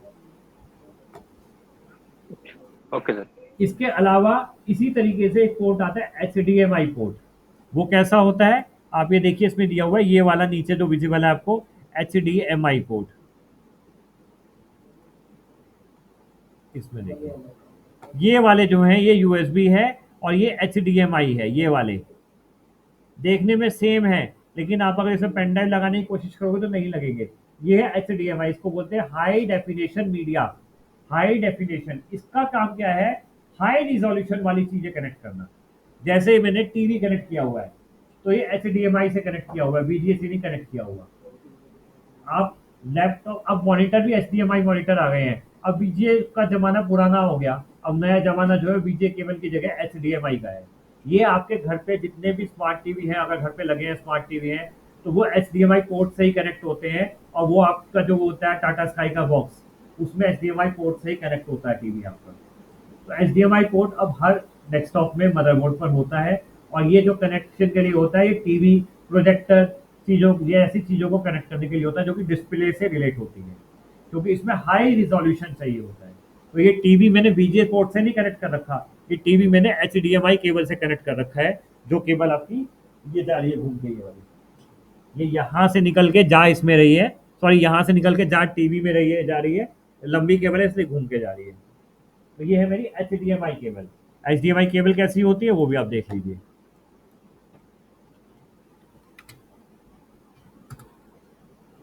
ये पोर्ट होता है HDMI का और ये केबल होती है इस तरीके की। ये मदरबोर्ड पे आपको मिलेंगे, लेकिन ये सिर्फ टीवी कनेक्ट करने के लिए ही होते हैं या प्रोजेक्टर कनेक्ट करने के लिए होते हैं, जिनमें हाई रिजोल्यूशन चाहिए, जिनका काम ग्राफिक्स से रिलेट है। ठीक है, VGA पे आप अपना नॉर्मल मॉनिटर भी कनेक्ट कर सकते हो। अगर आपको लैपटॉप है, आप बड़ी स्क्रीन पे देखना चाहते हो, तो आप मॉनिटर कनेक्ट कर सकते हो VGA केबल से। लेकिन अगर HDMI का ऑप्शन है तो HDMI से कनेक्ट करिए, उस पर क्लियरेंस ज्यादा आएगी, शार्पनेस ज्यादा आएगी। क्लियर हो गया? एक पोर्ट ये हो गया। नेक्स्ट आप देखो कौन सा पोर्ट आपको नजर आ रहा है इसमें। और सबसे इंपॉर्टेंट पोर्ट है जो मैं आप लोगों को दिखा दूं, जिससे पूछूंगा आंसर वही देंगे, इसका मैंने उस दिन आपको बताया भी था। ये वाला जो पोर्ट आप देख रहे हैं USB पोर्ट के ऊपर, ये कौन सा पोर्ट है? लैन पोर्ट है। लैन पोर्ट मतलब local area network port, Ethernet port, जो कि आपका अगर इसमें दिया हुआ है तो ये रहा, ये लैन पोर्ट है आपका। ठीक है, ये एक भी होता है, लेकिन अगर मदरबोर्ड हायर सर्वर के होते हैं, सर्वर के मदरबोर्ड अलग होते हैं। ये डेस्कटॉप का मदरबोर्ड है, सर्वर के मदरबोर्ड ऐसे होते हैं जिनमें 4 प्रोसेसर लगते हैं, राइट? तो वो डिफरेंट होते हैं, उनमें 2 लैन कार्ड भी होते हैं, 4 लैन कार्ड भी होते हैं। अब ये क्या है? ये है पोर्ट। मैंने आपको बताया पोर्ट खाली काम नहीं करता, पोर्ट के पीछे क्या होता है? सर्किट। इसके अंदर जो लैन कार्ड का सर्किट है वो उस मदरबोर्ड के अंदर इनबिल्ट है, काम वो कर रहा है, या तो सिर्फ केबल लगनी है। कितने तरीके से काम करता है लैन पोर्ट? 3 तरीके से, केबल के थ्रू, वाईफाई, और आपका वो ब्लूटूथ डोंगल मोबाइल का कनेक्ट करने के लिए। यही लैन कार्ड होता है जो 3 तरीके से काम करता है। क्लियर? नेक्स्ट कौन सा पोर्ट है आपको? ये वाला पोर्ट अब नहीं आता, इसको हम बोलते हैं LPT पोर्ट। ये जो नीले रंग का आप देख रहे हैं, ये पोर्ट अब नहीं आता, LPT पोर्ट बोलते हैं। इससे पहले प्रिंटर कनेक्ट होता था, बट अब प्रिंटर हमारे USB से कनेक्ट होते हैं। ये वाला जो ग्रीन कलर और पर्पल कलर का देख रहे हो आप, वो इसमें भी है। ये वाला ग्रीन कलर वाला होता है माउस के लिए, पर्पल का होता है कीबोर्ड के लिए। इसको बोलते हैं PS2 पोर्ट। क्या बोलते हैं? PS2 port. लेकिन ये भी अब आने बंद हो गए हैं, क्योंकि हम USB पे ही लगाते हैं। इसमें क्या डिसएडवांटेज है, देख के क्या लगता है हम क्यों USB पे लगाएं? इसमें क्या होता था, ये देखो यहाँ पे हम जब केबल लगाते हैं ना, तो केबल में पिन होते हैं। वो पिन गलती से हमने ऐसे पीछे देखा नहीं और लगा दी, पिन मुड़ जाती है। पिन मुड़ते ही वो केबल खत्म। केबल खत्म तो डिवाइस रिप्लेस करके लाओ या केबल चेंज करो। USB में ऐसा कुछ नहीं होता, क्योंकि वो गलत लगता ही नहीं है। आप पेन ड्राइव लगा लो, सही लगाओ, गलत लगाओ, गलत लगाओगे लगेगी नहीं, सही लगाओगे तो तुरंत लग जाएगी। तो इसलिए सारी चीजें USB पे लेके आ रहे हैं। और कौन सा इसमें नजर आ रहा है आपको? एक ये है सीरियल पोर्ट। ये वाला राउटर्स के लिए यूज होता है। 9 पिन होती है इसमें, जो ये वाला देख रहे हो आप, इसमें 9 पिन है। ये होता है सीरियल पोर्ट, ये होता है राउटर को कनेक्ट करने के लिए।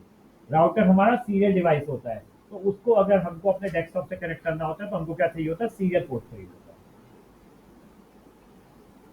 यूएसबी हो गए, लैन कार्ड हो गया, ये हो गए, ये हो गया, ये हो गया, और कोई बचा? सारे हो गए मेरे ख्याल में। कौन सा? वीजीए पोर्ट, ये वाला वीजीए पोर्ट 15 पेज 5 मिनट का। ठीक है। अब सेकंड आता है मदरबोर्ड पे। हम लोग, मैंने आपको बताया था मदरबोर्ड हमें चाहिए होता है। मदरबोर्ड पे यहाँ पे हमने लगा दिया क्या, प्रोसेसर। एक होती है मदरबोर्ड में रैम। रैम हम लगाते हैं कहाँ पर, यहाँ पर, ये जो आप देख रहे हो।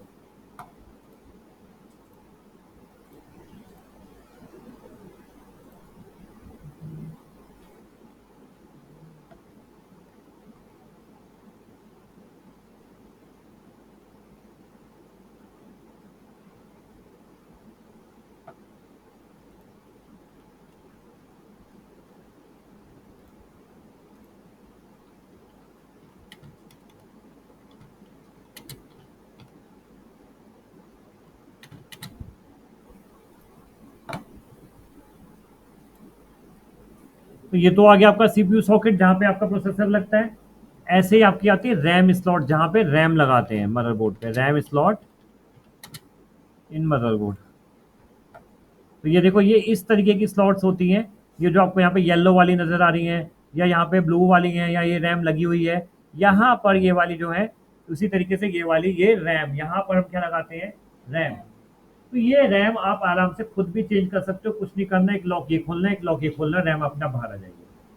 लगाते टाइम लगाओ, वो लॉक अपना बंद हो जाते हैं। तो ये रैम स्लॉट होती है जहाँ पे हम रैम लगाते हैं। रैम क्या होते हैं, मैं अभी वापसी आऊँगा आपको। ये हो गया सीपीयू का, ये हो गए पोर्ट्स। ये जो कनेक्टर आप देख रहे हो व्हाइट कलर का,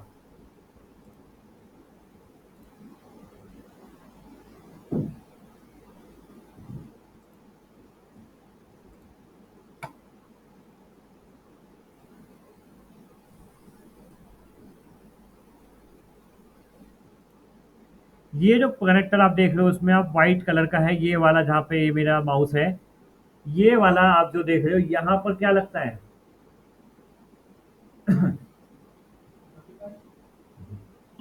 ग्राफिक कार्ड तो नहीं है क्योंकि पोर्ट लगा हुआ है। यहाँ पर हम पावर देते हैं, पावर सप्लाई से पावर। कौन सी पावर सप्लाई से, एसएमपीएस से। तो एसएमपीएस में जो आप एक कनेक्टर देखोगे, मैं भी आपको दिखा रहा हूँ।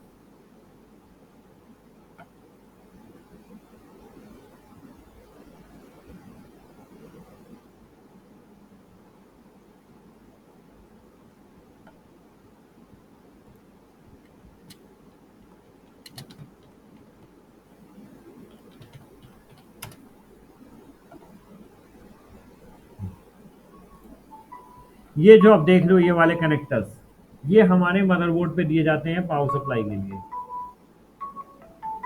हेलो, ठीक है, मैं अभी क्लास में बात करता हूँ। तो ये जो आप देख रहे हो, यहाँ पर आपको पावर सप्लाई दी जाती है मदरबोर्ड से। पावर सप्लाई किस किस को पावर देता है, मदरबोर्ड को और हार्ड डिस्क को, या अगर ये सीडी ड्राइव लगी है इसको।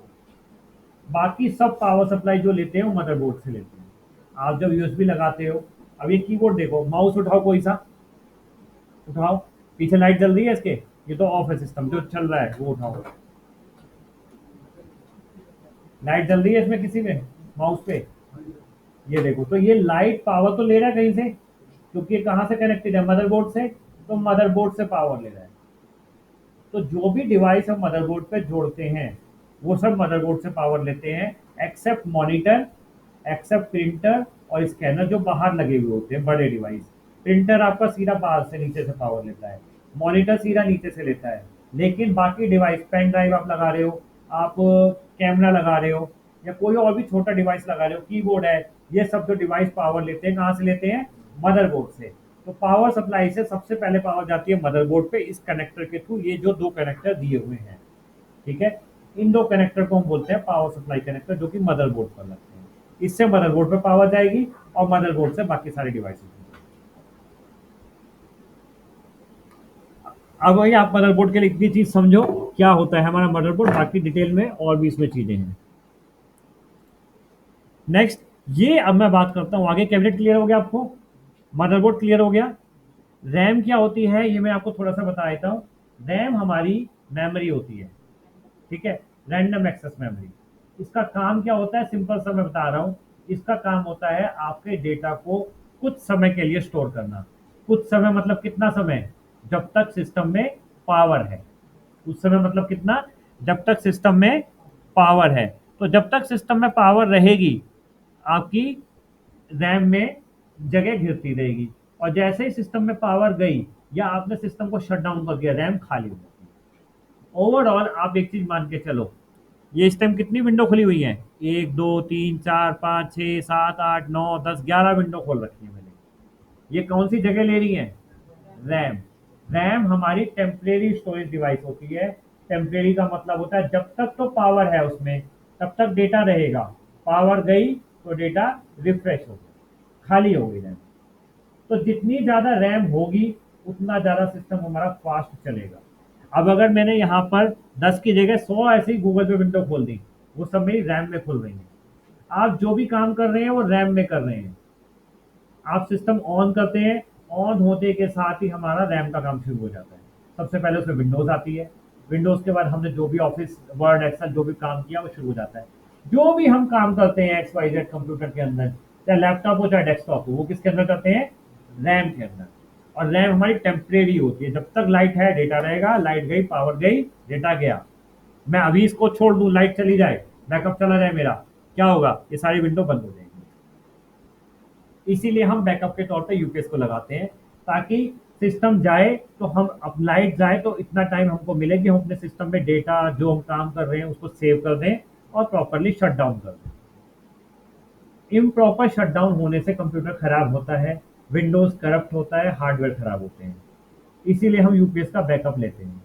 लैपटॉप में हमें ऑटोमेटिक बैटरी होती है, सबसे बड़ा बेनिफिट होता है लैपटॉप में, हमको आधे घंटे 40 मिनट का बैकअप लैपटॉप की जो बैटरी होती है वो दे देती है। तो उसके लिए हमको अलग से यूपीएस नहीं चाहिए होता। बट डेस्कटॉप के लिए हमको अलग से यूपीएस चाहिए। UPS is just like inverter, जो बिजली के लिए बैकअप देता है, ऐसे इसमें हमको बैकअप मिलता है डेस्कटॉप और लैपटॉप में यूपीएस का। तो यूपीएस डेस्कटॉप पे मैंडेटरी है। तो रैम हमारी टेम्परेरी स्टोरेज डिवाइस है जिसमें कुछ टाइम के लिए डेटा होता है। अब ये 5 चीजें मैंने आपको बता दी। लास्ट होता है हार्ड डिस्क। तो हार्ड डिस्क क्या होती है, मेरी परमानेंट स्टोरेज डिवाइस होती है। रैम क्या होती है, टेम्परेरी। हार्ड डिस्क क्या होती है, परमानेंट, जिसमें डेटा मेरा हमेशा के लिए सेव होता है जब तक कि वो खराब ना हो। राइट। अब आपने कोई काम किया, आपने सपोज करिए अपना एक रेज्यूम बनाया, ये मेरे फाइल है, ये देखिए मैंने एक फाइल बनाई अपनी। अब अगर मैं इसको बंद करता हूँ, ये मैंने बंद करी, इधर देखिए सब, ये मैंने बंद करी, ये मेरे से क्या पूछ रहा है, क्या मेरे को सेव करना है नहीं करना है, आपसे पूछता है। अगर मैंने इसको सेव नहीं किया तो ये जो डेटा है मेरा, जो मैंने टाइप किया है, सब चला जाएगा, क्योंकि मैंने जो काम किया है वो रैम के अंदर किया है। लेकिन अगर मैं यस कर देता हूँ तो ये मेरी परमानेंट सेव हो जाएगी हार्ड डिस्क के अंदर। हार्ड डिस्क या सॉलिड स्टेट ड्राइव, ये दो चीजें अलग अलग है। पहले अब एसएसडी भी आती है, एसएसडी के ऊपर मैं बाद में आऊंगा। वो स्टोरेज डिवाइस है जिनमें हमारा डेटा परमानेंट स्टोर होता है। आपके गाने, आपकी मूवीज, वो जो स्टोर होती हैं वो रैम में नहीं होती, वो हार्ड डिस्क में होती है। टेम्परेरी जब भी आप उनको ओपन करते हो, चलाते हो, गाने चलाते हो, वीडियो चलाते हो, वो रैम में चलती है, और परमानेंट किसमें स्टोर होती है, हार्ड डिस्क में। तो एक हमारी हार्ड डिस्क इससे कनेक्ट होती है। तो पावर सप्लाई हमारी, एक तो इसको पावर देगी मदरबोर्ड को, और दूसरी देगी हार्ड डिस्क को। तीसरी अगर सिस्टम में हमारी लगी है सीडी ड्राइव, ये जो सीडी ड्राइव होती है जनरली, ये अब वैसे आनी बंद हो चुकी है क्योंकि अब पेन ड्राइव यूज होती है, सीडी ड्राइव आनी बंद हो चुकी है। बट अगर है तो ये सीडी ड्राइव हमारी लगी होती है, इसको एक पावर देती है। तो 3 चीजों को पावर हमारा एसएमपीएस देता है, मदरबोर्ड को, हार्ड डिस्क को, ये दो को तो देगा ही देगा क्योंकि इनके बिना काम नहीं है। और अगर सीडी ड्राइव है तो उसको देगा, नहीं है तो नहीं देगा। पावर कनेक्टर होता है उसके लिए। क्लियर हो गया, हाँ जी। एसएसडी हार्ड डिस्क एक ही बात है, जो लगी होगी उसको देगा। अब मेरा आपसे क्वेश्चन है जो बहुत इंपॉर्टेंट है, इनमें से कौन से ऐसे डिवाइस हैं जो कि डिस्प्ले के लिए काम करते हैं। जो मैंने लिखी है इनमें से देखिए, दोबारा क्वेश्चन पूछ रहा हूँ, इनमें से ऐसे कौन से डिवाइस हैं जो कि हमको स्क्रीन पे डिस्प्ले दिखाते हैं? सोचो आराम से।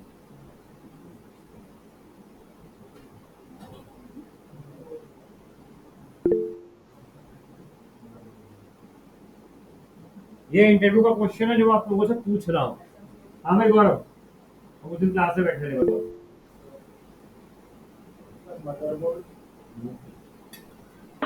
Sir RAM. ऑनलाइन वाले चैट में टाइप कर दो जो बोल रहा है। ऋषभ, आप कुछ कहना चाह रहे हो? Rishabh Gupta. Yes sir, RAM. RAM. RAM और मदरबोर्ड और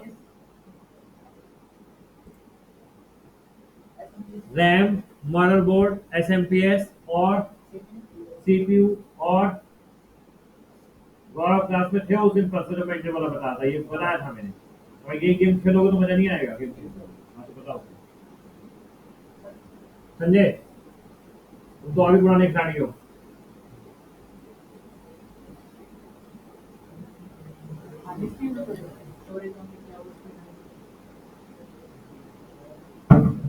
इनमें से डायरेक्टली जो रिस्पॉन्सिबल है वो 3 कंपोनेंट्स होते हैं। नंबर 1 मदरबोर्ड, रैम और सीपीयू। ये 3 चीजें तो है ही है, लेकिन क्या बिना पावर के चलेंगी? तो पावर सप्लाई तो जोड़नी पड़ेगी। ये 4 चीजें ऐसी हैं जो कि हमारे सिस्टम में सबसे इंपॉर्टेंट रोल प्ले करती हैं। मदरबोर्ड, रैम, सीपीयू और एसएमपीएस। हार्ड डिस्क से उसका क्यों मतलब नहीं है? क्योंकि वो टेम्परेट डेटा को परमानेंट सेव करती है। आपका डेटा नहीं है तो उससे डिस्प्ले का कोई मतलब नहीं है, कोई भी मतलब नहीं है। तो ये 4 चीजें, RAM, motherboard, CPU, SMPS. Cabinet तो एक डिब्बा है, उसमें जोड़ने के लिए, उसका कोई ऐसा रोल नहीं है, बाहर रख के भी चला लूंगा। तो अगर ये चारों चीजें मिसिंग हैं तो आपके सिस्टम पे ब्लैंक स्क्रीन आएगी इस तरीके से, जैसे ये आ रही है। भले ही आपने इसको ऑन कर रखा हो तो भी ये डिस्प्ले नहीं नजर आएगा अगर कोई भी चीज खराब हो गई या काम नहीं कर रही। तो इंटरव्यू में आपसे क्वेश्चन पूछा जाता है, आपने सिस्टम को ऑन किया, पावर ऑन करी, सिस्टम में पावर ऑन हो गई, लेकिन आपकी स्क्रीन ब्लैंक आ रही है, ब्लैक आ रही है, उस पर कुछ भी विजिबल नहीं है। आप जनरली कंप्यूटर ऑन करते हो तो विंडोज नजर आता है, विंडोज की स्क्रीन नजर आती है, लेकिन आपने जब चलाया तो स्क्रीन पर कुछ नजर नहीं आ रहा, पावर ऑन है, लाइटें आ रही है। तो इस चीज के लिए जो रिस्पॉन्सिबल हैं वो सिर्फ और सिर्फ ये 4 चीजें हैं, मदरबोर्ड, रैम, सीपीयू और एसएमपी। इनमें से किसी में कोई खराबी है, इसीलिए बाहर स्क्रीन पे कुछ नजर नहीं आ रहा, पहला ऑप्शन। तो अगर आपसे क्वेश्चन पूछा जाता है ऐसे कंप्यूटर के कंपोनेंट्स बताइए डेस्कटॉप के जो कि डिस्प्ले के सिग्नल को जनरेट करते हैं, मतलब डिस्प्ले अंदर से बाहर भेजते हैं, तो वो कौन से कंपोनेंट्स हैं? 4। जी। अब आपको कैसे पता लगेगा कि ये चारों चीजों ने अपना काम कर दिया या नहीं किया? अगर ये चारों चीजें ओके होती है तो हमारी स्क्रीन पे विंडोज नजर आती है, राइट? लेकिन अगर आपने ऑन किया और विंडोज नजर नहीं आ रही, तो क्या आपको सबसे पहले देखना है, ये क्वेश्चन ट्रबल शूटिंग का है कि प्रॉब्लम किस में है। क्या प्रॉब्लम मेरी स्क्रीन में है, मेरे को कुछ दिखाई नहीं दे रहा, या मेरी प्रॉब्लम इस डेस्कटॉप के अंदर है, कैबिनेट के अंदर है? तो उस क्वेश्चन को 2 पार्ट में सर सर कीबोर्ड से नम लोग दबाएंगे। कौन बोल रहा है भैया? सर ऋषभ। ऋषभ, आप किस बैच के हो? हमारे बैच के? ठीक है ऋषभ, सुन लिया मैंने। तो आपको ध्यान रखना है ये चीज की 2 चीजें होती हैं, एक कैबिनेट हो गया हमारा, एक स्क्रीन हो गई। ये 2 पार्ट में डिवाइड कर लेंगे, ये दोनों बिल्कुल अलग अलग है, दोनों बिल्कुल अलग अलग है। ये जो चारों कंपोनेंट्स हमारे इसके अंदर है और ये हमारा अलग है। इन दोनों को बीच में कौन सी जोड़ती है, कौन सी केबल? BGA cable. इससे आउटपुट जो इसमें देगी वो डिस्प्ले केबल देगी, जिसको बोलते हैं BGA cable. BGA cable motherboard पे किस पोर्ट पे लगेगी? बीजीए पोर्ट पे लगेगी, और इसमें भी बीजीए पोर्ट होता है, उसमें लगेगी। केबल में लगे दिखाई थी आपको बीजीए केबल। तो यहाँ के सिग्नल इस पे लेके जाती है, ठीक है, वो होती है बीजीए केबल। तो या तो ये खराब है मेरा, या ये खराब है, या इसमें पावर नहीं आ रही, या वो बीजे केबल खराब है। ये 4 चीजें, इन चारों के अलावा पांचवा कुछ भी नहीं है। या तो ये खराब है, या ये खराब है, या बीजे केबल खराब है, या इसमें जो पावर आ रही है वो खराब है। लेकिन अब मैंने देखा इसमें पावर आ रही है, पावर ऑन करी, पावर आ रही है, पावर केबल सही है। अब मेरे को देखना ये खराब है, ये खराब है, या बीजे केबल खराब है। तो सबसे पहले हम चेक करते हैं इसको। हम इसको खोलते नहीं है, हम कुछ नहीं करते, हम देखते हैं जब हमने पावर ऑन करी, पावर ऑन करने के बाद अब कीबोर्ड पे देखो, अपना नम लॉक की लाइट दबाओ, कीबोर्ड पे नम लॉक दबाओ, दबाने में क्या हो रहा है, सिस्टम ऑन होना चाहिए। नम लॉक दबा के देख लो, चल रहा है कोई, दिखाओ। ये देखो, ये सिस्टम हमारा चल रहा है, और नम लॉक जब हम चलाएंगे तो ये लाइट जलेगी, और नम लॉक दबाएंगे तो बंद होगी। अगर ये सिचुएशन आपकी है तो ये आपका सीपीयू कैबिनेट अंदर सब कुछ बिल्कुल ठीक है, सिंपल सा। उसके अंदर अगर ये हमारी लाइट जल गई नम लॉक की, दैट मीन्स इसने अपना काम पूरा कर दिया, इसमें कोई खराबी नहीं है। अब क्या खराबी बची, लेकिन स्क्रीन पे कुछ नजर नहीं आ रहा। या तो बीजे केबल खराब है, कौन सी पावर, मतलब ये तो सही है हमारा, बीजे केबल खराब है, पावर सप्लाई में देखिए उसमें पावर आ रही है, ठीक है। अब इट इज नॉट मैंडेटरी कि बीच में अगर पावर आ रही है तो खराब नहीं हो सकता, इसके अंदर कोई और खराबी है, इट मे भी पॉसिबल। अगर इसमें पावर आ रही है, ये आपका सही है, बीजे केबल सही है, तो ये स्क्रीन के अंदर की ही कोई खराबी है। आपका टीवी अगर खराब है, उसमें पावर आ रही है, डिस्प्ले नजर नहीं आ, तो हो सकता है कि इसकी स्क्रीन में पैनल होता है, पैनल खराब हो गया होगा। एलईडी में सबसे ज्यादा पैनल ही खराब होता है, और वो रिपेयरेबल नहीं होता, मतलब उससे अच्छा नया ले। तो 4 चीजें हैं मेरे लिए इसको चेक करने के लिए कि अगर ये खराब है सही है। एक ही टिपिकल आंसर है, नम लॉक की लाइट दबा के देख लो, उसको ऑन करने के लिए। अगर ये ऑन हो गया और नम लॉक की लाइट दबाने में चल रही है, दबाने में बंद हो रही है, दैट मीन्स आपका ये बिल्कुल परफेक्ट है, इसे खोलने की जरूरत नहीं है। आपकी प्रॉब्लम अदर बाहर की है। तो ये ट्रबल शूटिंग का क्वेश्चन है, और इसका वीडियो भी मेरे चैनल में डाला हुआ है, सेम इसी भाषा में डाला हुआ है। और आपसे क्वेश्चन पूछा जाता है कई तरीके से। एक तरीका, कौन कौन से कंपोनेंट्स हैं जो डिस्प्ले को लाने के लिए जनरेट होते हैं, अगर स्क्रीन पे डिस्प्ले नहीं आ रहा तो समस्या क्या है, और उसका सॉल्यूशन क्या है। तो समस्या मैंने आपको बता दी कि इसमें है या किसमें, वो हमको देखना है। इसमें है तो कौन से भी वो बाद में देखेंगे जब आपको पढ़ाएंगे। क्लियर हो गया ये। हार्ड डिस्क से इसका कोई भी लिंक नहीं होता, हार्ड डिस्क एसएसडी से इसका कोई भी लिंक नहीं होता है।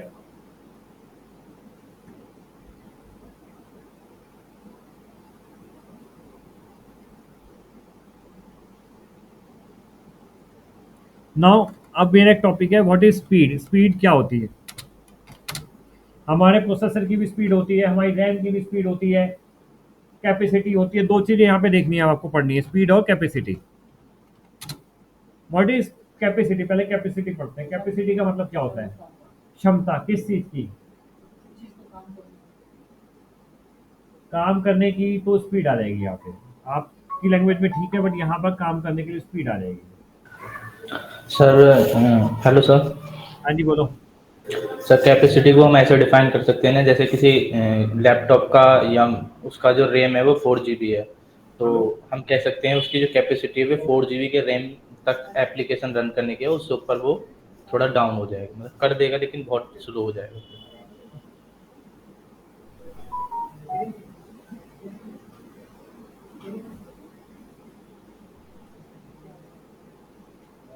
हेलो हाँ जी बोलो, सुन रहे हैं। सर, ऐसा बोल सकते हैं नहीं कि मतलब रैम जो होता बोलो है भाई, एक कंप्यूटर बोलो बोलो, सुन रहे हैं, सब सुन रहे हैं। कि जो जैसे कि हमारा लैपटॉप होता है उसका 4 GB रैम है, 6 GB रैम है, तो वो उसका कैपेसिटी है कि वो उतने ही रैम का जो उतने ही उसका GB का एप्लीकेशन रन कर सकता है, उसके ऊपर वो डाउन मतलब स्लो हो जाएगा काफ़ी।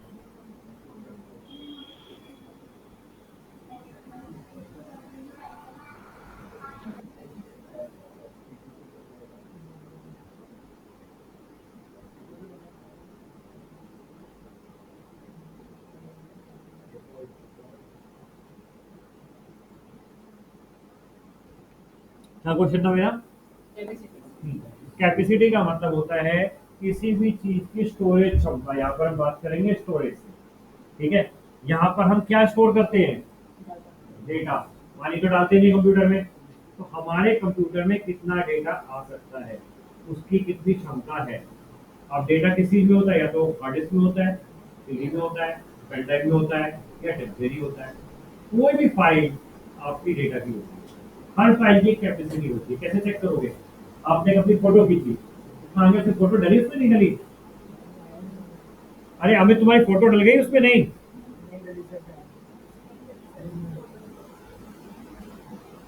तो हेलो हाँ जी अमित, फोटो डल गई आपकी? नहीं? सर, नहीं अपलोड नहीं हो पाई ना, मैं अभी लैपटॉप से कर दूंगा आज। चलो तो भाई, तो कोई भी चीज की ना कैपेसिटी होती है। कैपेसिटी किस में मेजर करी जाती है? पानी हम लीटर में मेजर करते हैं, मिल्क हम लीटर में मेजर करते हैं, बट ये डेटा होता है, जो डेटा हम स्टोर करते हैं उसकी क्या कैपेसिटी होती है, वो किस में स्टोर होता है, बताइए। और और और एसएसडी तो नाम है भाई।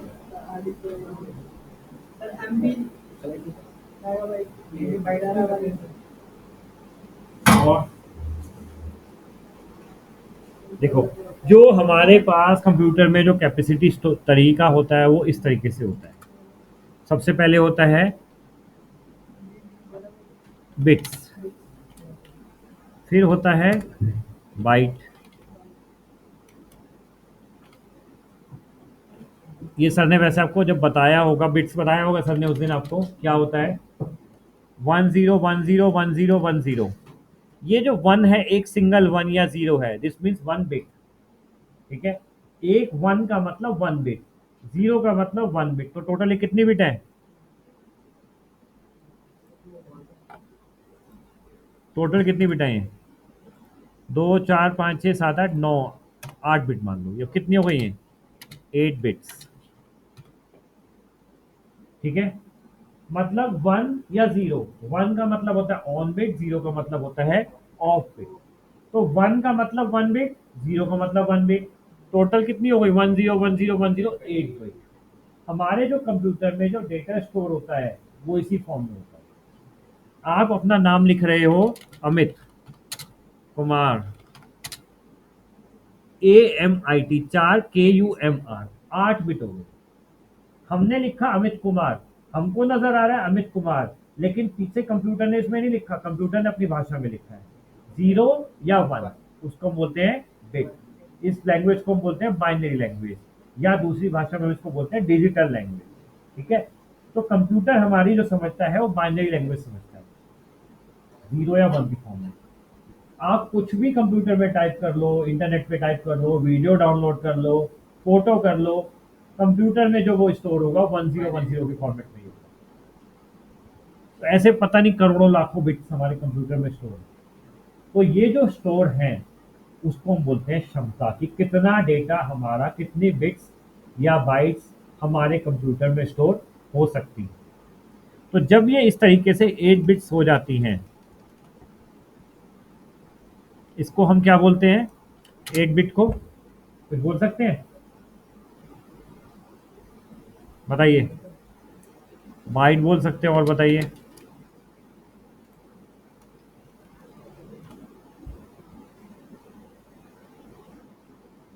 सोचो जल्दी सोचो भाई, इसी वाले सबने पढ़े होंगे, यहाँ पे भी बीटेक बैठे हैं बड़े बड़े।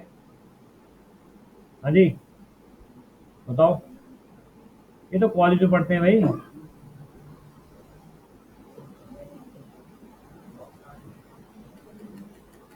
और कौन है बीटेक, एमसीए, एमसीए, बीसीए? और कौन है बीटेक यहाँ पे? आप भी? बस तुम अकेले हो बीटेक? हमारे ऐसे कैसे है? अभी गूगल खोल के देखना पड़ेगा, अभी पता लग जाएगा कितने बीटेक हैं। आप बीए हो? आप बीटेक, बीसीए में तो पढ़ते ही हैं। टेराबाइट तो टीवी पहुंच गए तुम तो, केबी, एमबी, जीबी सब छोड़ गए पहले ही। संजय बता दो कुछ भाई, ऐसे मत करो। हाँ जी, आप भी बीसीए हो? डिप्लोमा हो? डिप्लोमा भी पढ़ते ही हैं। इंजीनियरिंग वाले सब पढ़ते हैं।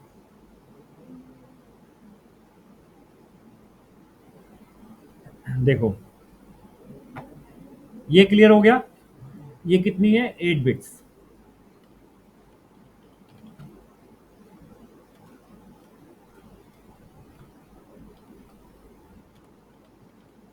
अब कितनी हो गई? ये 16 बिट्स हो गई, 8 प्लस 8। इस तरीके से जब ये हमारी 1024 हो जाती है तो उसको हम बोलते हैं 1 KB, किलो बाइट्स।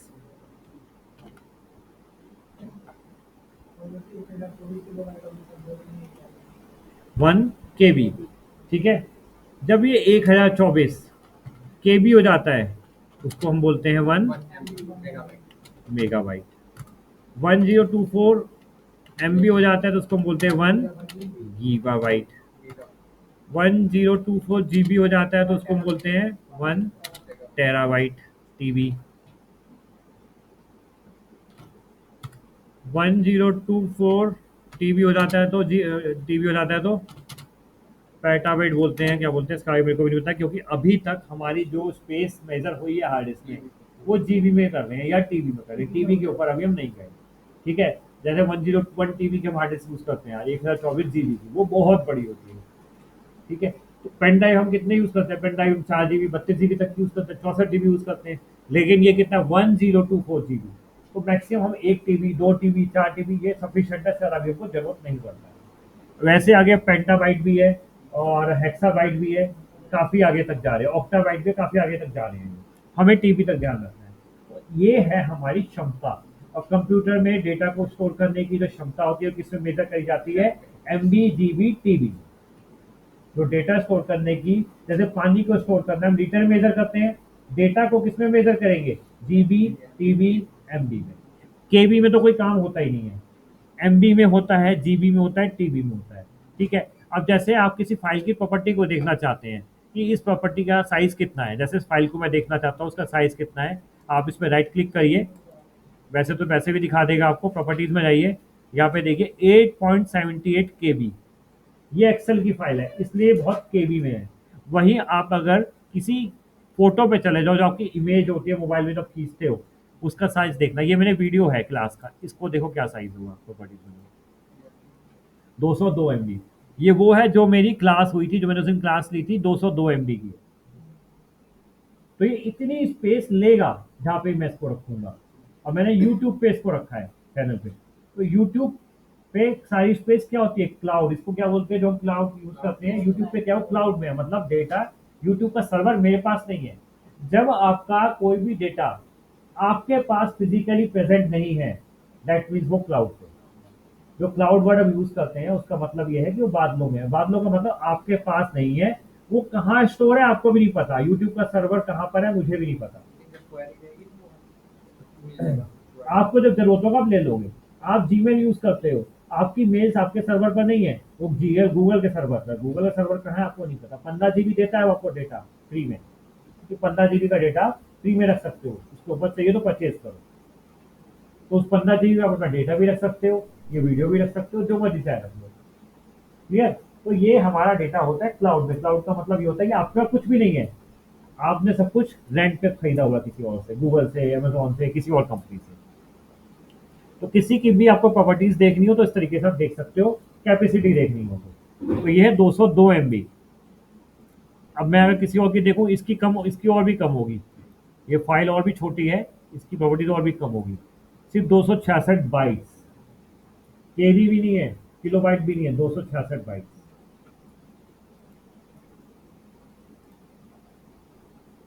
तो जो हमारी स्पीड ये कैपेसिटी होती है वो मेजर होती है KB MB GB TB।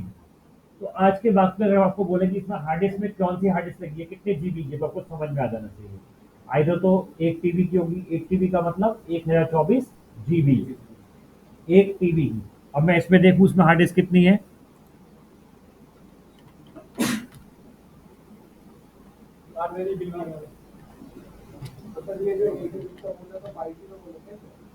Eight bit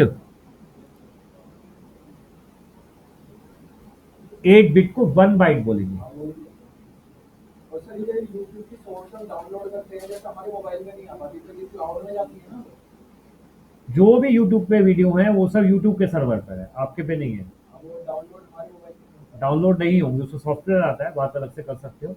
लेकिन जो भी आप यूट्यूब पे डाल रहे हो वो क्लाउड पे है, आपके पास कुछ नहीं है, आपके सर्वर पर नहीं है। मैंने जो वीडियो डाली है सब यूट्यूब के सर्वर पर है। यूट्यूब अगर चाहे तो मेरा चैनल बंद कर देगा, सब वीडियो खत्म।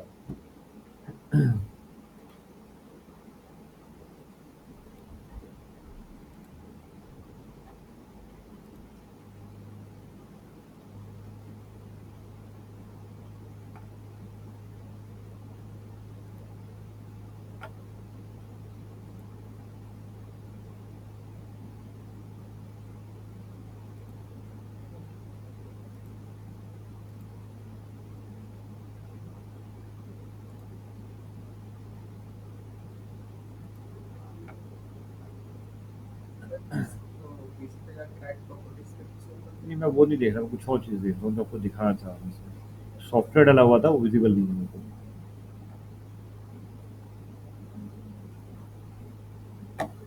चलो ठीक है, तो छोड़ो। तो आप किसी की भी कैपेसिटी जो मेजर करोगे वो जीबी एमबी में मेजर करोगे। क्लियर हो गया ये? नेक्स्ट आती है हमारी स्पीड। अब स्पीड आती है हमारी यहाँ पर किस किस चीज की?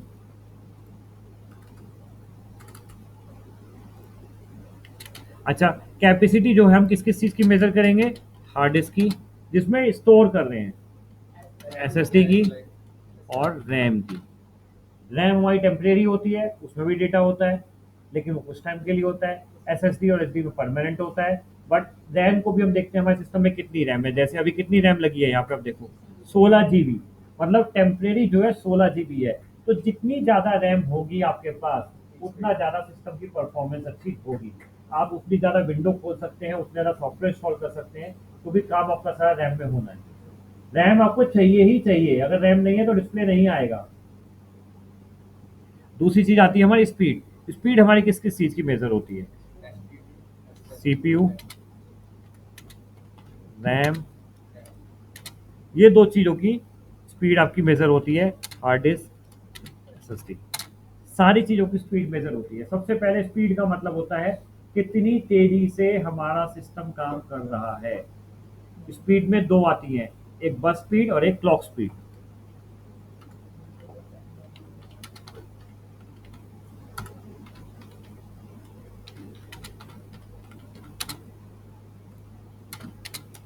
दो तरीके की स्पीड होती है हमारे कंप्यूटर में प्रोसेसर की, एक बस स्पीड होती है और एक क्लॉक स्पीड होती है। बस से क्या समझते हो? सिंपल बस से होती है। बस का क्या काम होता है? जो बस होती है हमारी, पैसेंजर्स को एक सोर्स से लेकर डेस्टिनेशन तक पहुंचाती है, एक जगह से दूसरी जगह तक। उसी तरीके से हमारे कंप्यूटर में डेटा बस होती है। डेटा बस होती है जो वायर्स होती है, जिनके अंदर डेटा घूमता है, उनको हम बोलते हैं डेटा बस। अब वो डेटा बस की स्पीड क्या होती है या प्रोसेसर की स्पीड क्या होती है? बस स्पीड और क्लॉक स्पीड में क्या डिफरेंस होता है, पहले ये समझो। अब मैंने आपसे कहा आपको अभी यहाँ से दिल्ली जाना है, राइट? आपको यहाँ से दिल्ली जाना है, आप यहाँ बैठे हो। मैंने आपको कहा अमित आपको दिल्ली जाना है। जितनी देर आपने मेरी बात सुन के एक्शन लेने में लगाई, उठने लगे, जितनी देर उठ के जाने उठने, जितनी देर आपने मेरी बात सुन के उठने में लगाई, दैट इज बस स्पीड। और जितनी देर आपने दिल्ली पहुंचने में लगाई, दैट इज क्लॉक स्पीड। ठीक है, सॉरी, क्लॉक स्पीड अपोजिट बोल दी मैंने आपको। क्लॉक स्पीड का मतलब जितनी देर आपने मेरी बात सुनने में लगाई, और बस स्पीड मतलब जितनी देर यहाँ से ट्रैवल करने में लगाई। तो दो स्पीड होती है। अब यहाँ पर कंप्यूटर में हमारा क्या ट्रैवल करता है? डेटा। तो हमने कोई भी फाइल को यहाँ पर दोनों चीजों में अगर बताता हूँ कि किस तरीके से आप समझोगे। ये फाइल मैंने क्लिक करी, क्लिक करी मतलब इसको ओपन करो। जैसे मैंने डबल क्लिक करी, डबल क्लिक करके ये जो ओपन करी रिजल्ट दिखाया, ये क्लॉक स्पीड। और जितनी देर में उसने मेरी बात एक्सेप्ट करी कि मेरे को ओपन करना है, वो फिर मैं उसे बोल गया बस स्पीड। जितनी देर में रिजल्ट शो किया और जितनी देर में उसने एक्शन किया, दैट इज क्लॉक। क्लियर नहीं? छोटा सा एग्जांपल दिया मैंने आपको मैंने बोला यहाँ से आपको प्लेन पकड़ना है, ट्रेन पकड़नी है। आप जितनी देर मेरी बात सुनने में लगाओगे, एग्जीक्यूट करने में लगाओगे, that is known as clock speed. और जितनी देर आप यहाँ से जाने में लगाओगे, that is known as bus speed. कौन है भाई? क्वेश्चन होगा ना भाई? भाई आज तो 31 तारीख है, इसलिए बिल देने आया हूँ सर, मैं पूछ बड़ी बोल रहा जल्दी दे रहा है ना आपकी बार।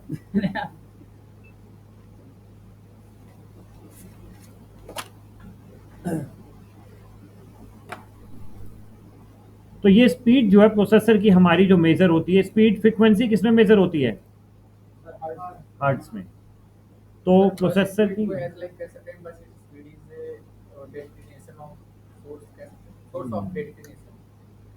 स्पीड का मतलब है कितनी देर में आपका डेटा पहुंचा यहाँ से वहां। आप यहाँ से दिल्ली कितनी देर में ट्रैवल किए, कितना टाइम लगा, टाइम टेकन, आपको यहाँ से दिल्ली पहुंचने में कितना टाइम मेट्रो ने लिया, दैट इज नोनल पर स्पीड।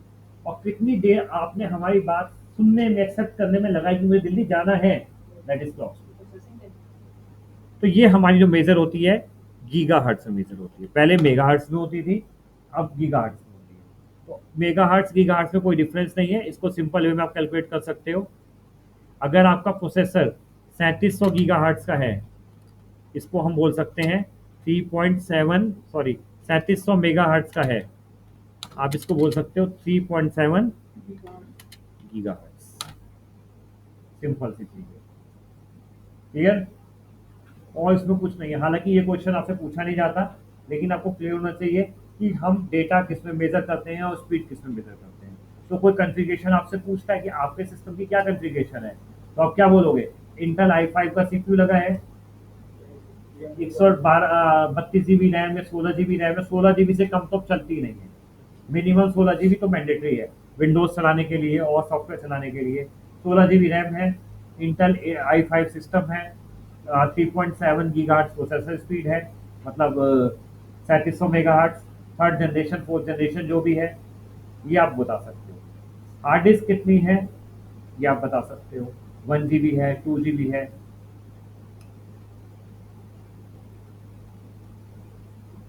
अब इसमें से कुछ पूछना है मेरे से पहले पूछ लीजिए, फिर मैं एक टॉपिक और लूंगा, उसको कवर करूंगा। पूछना है किसी को? ये परसों में पूछूंगा तो क्या नाम है इनका? पवन, क्लियर है? आपको उनका कुछ क्वेश्चन पूछना हो पूछ लो, बाद में आगे बढ़ते जाएंगे, पीछे का नहीं मिलेगा। इसकी मैं रिकॉर्डिंग दे दूंगा, दोबारा से देख लेना। मेरी क्लास की मैं रिकॉर्डिंग दे दूंगा आपको।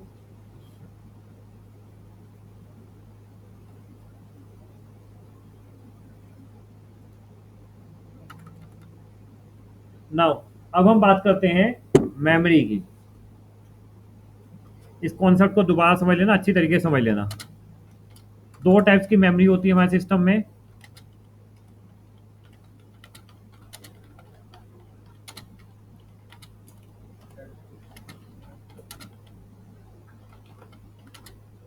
चाहे डेस्कटॉप हो चाहे लैपटॉप हो। Number 1 primary memory, number 2 secondary memory.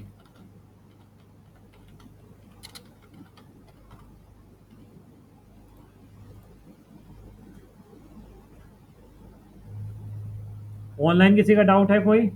Devesh Tiwari,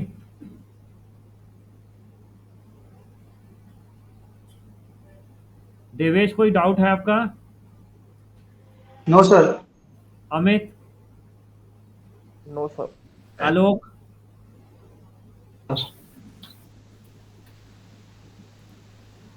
तो दो टाइप्स की मेमोरी होती है, एक प्राइमरी और एक सेकेंडरी। प्राइमरी को हम एक और नाम से बोलते हैं टेम्परेरी,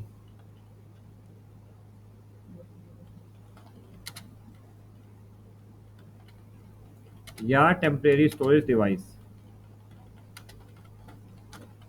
और सेकेंडरी को हम बोलते हैं परमानेंट स्टोरेज।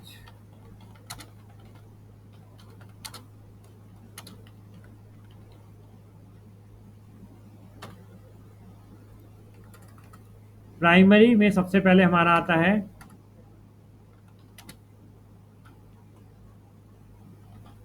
रैम। रैम की फुल फॉर्म क्या होती है?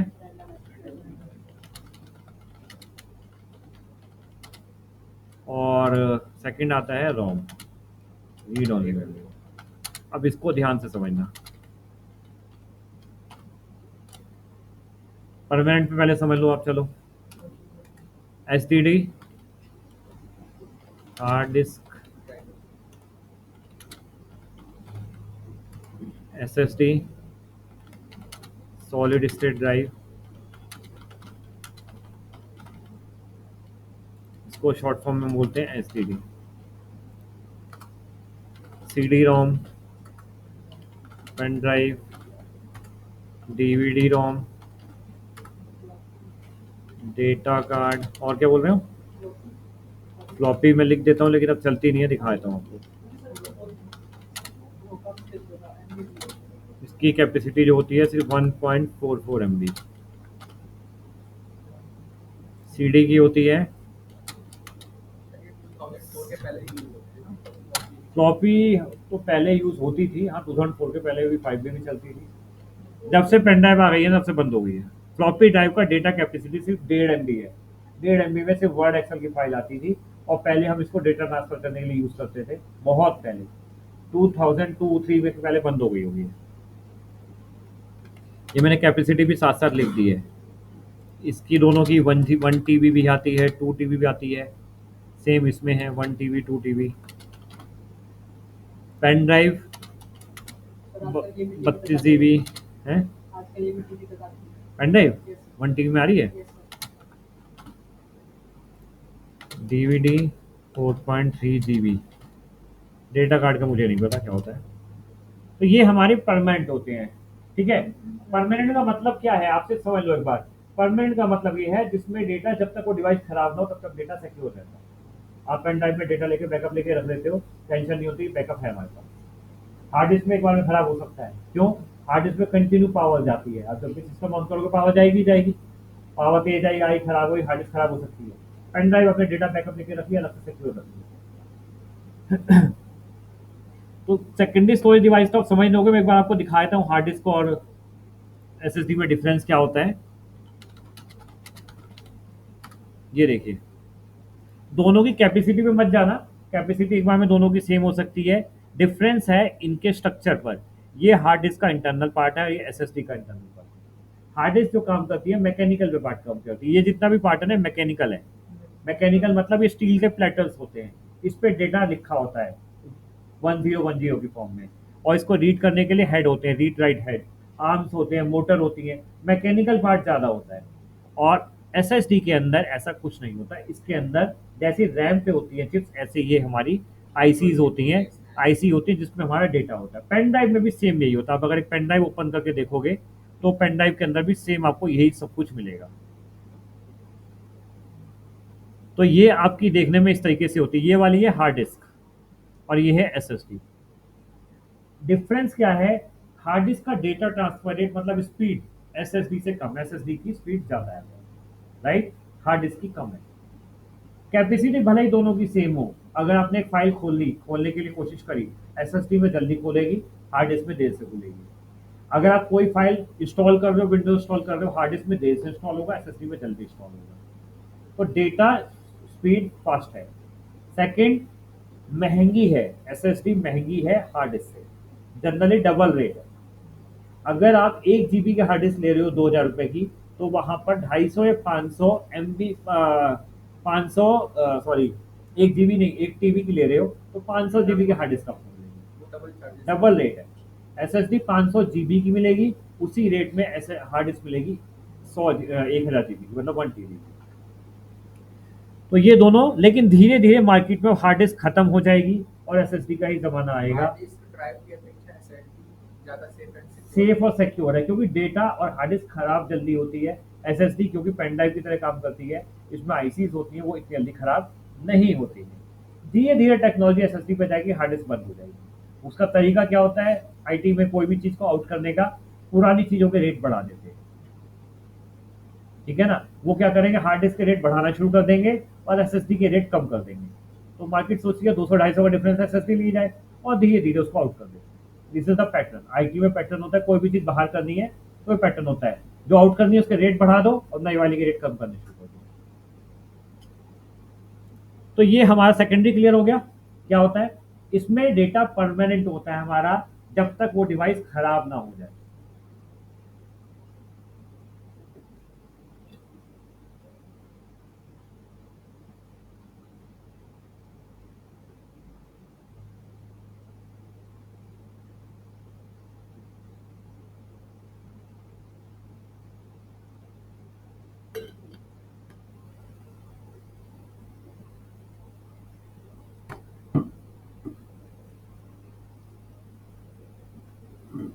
अब आ जाओ ऊपर पे, रैंडम एक्सेस मेमोरी। सबसे पहले हम बात करते हैं रैंडम एक्सेस मेमोरी की।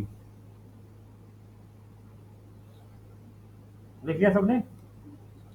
रैंडम एक्सेस मेमोरी जो रैम होती है, इसको बोलते हैं temporary storage device. Simple, RAM is a temporary storage device जिसमें डेटा कब तक स्टोर होता है, जब तक पावर है। पावर गई तो डेटा खत्म। रैम कैसी होती है देखने, मैंने रैम आपको नहीं दिखाई, मैं दिखा दे रहा हूँ। रैम स्लॉट दिखाई थी,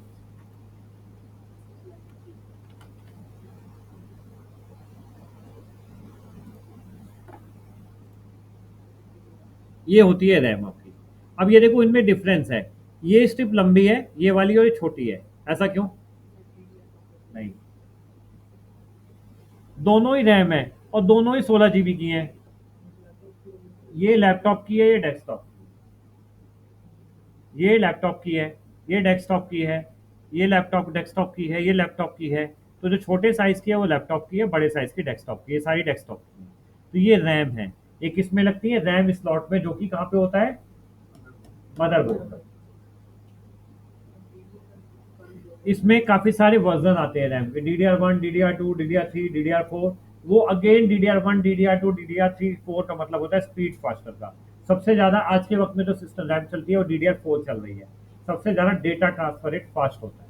अच्छा, एक चीज और ध्यान रखना है इसमें, अगर आपने CPU तो लगा दिया, बहुत अच्छा, नया CPU परचेज कर रहा है, और हार्ड डिस्क लगा दी आपने, SSD नहीं लगाई, हार्ड डिस्क लगाई, रैम आपने लगा दी DDR3, वो कुछ कंपेटेबल नहीं बैठेगा। आपने एक चीज तो लगा दी बहुत तेज, ट्रेन में इंजन लगा दिए 3 और डिब्बे कर दिए 3 ट्रेनों बराबर, तो स्पीड तो वो 3 ट्रेन के, जब 3 इंजन लगा दिए तो डिब्बे तो 3 ट्रेन के भी तो जोड़ दिए ना। तो आपको ध्यान रखना है, आपको तीनों चीजों को कंपेटेबल रखना है अगर स्पीड बढ़ानी है। रैम करंट होनी चाहिए, CPU नया लगा दिया, और मदरबोर्ड उसी के कंपेटेबल लगेगा, और हार्ड डिस्क भी उसी स्पीड के कंपेटेबल लगेगी। हार्ड डिस्क काम नहीं करेगी, स्पीड चाहिए SSD में। ये सारे सिस्टम हमने इसी साल अपडेट किए जनवरी में, सब में SSD है, सब कुछ चेंज है, पूरे सिस्टम उठा करके हमने हटा दिए। अपग्रेडेशन का मतलब है सब कुछ चेंज कर दो, सिर्फ कैबिनेट और पावर सप्लाई वो रह जाता है, बाकी सब चीज चेंज हो जाती है। बाकी बचा ही क्या, RAM, motherboard, CPU, hard disk, और अंदर भाई क्या, 4 चीजें हमने पढ़ी है, और बॉक्स ही है, पावर सप्लाई वही चल जाती है। बाकी सब चीजें आपको अपग्रेड में चेंज करनी पड़ती है, नहीं तो कंपेटेबल नहीं बैठती, और जिस मकसद से आपने सिस्टम को अपग्रेड किया, अपग्रेडेशन मकसद पूरा नहीं होता। तो ये रैम होती है हमारी। इसके अंदर भी देखो वही IC इसी तरीके से लगे हैं, ब्लैक कलर के, जिस तरीके से हमारे SSD में लगे हुए थे।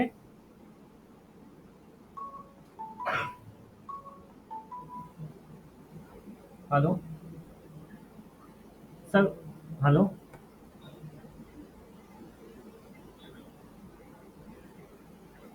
सर, 5-10 मिनट लूंगा, मैं क्लास ले रहा हूँ सर। हेलो, 10 मिनट में, बस 10 मिनट में कर रहा हूँ सर।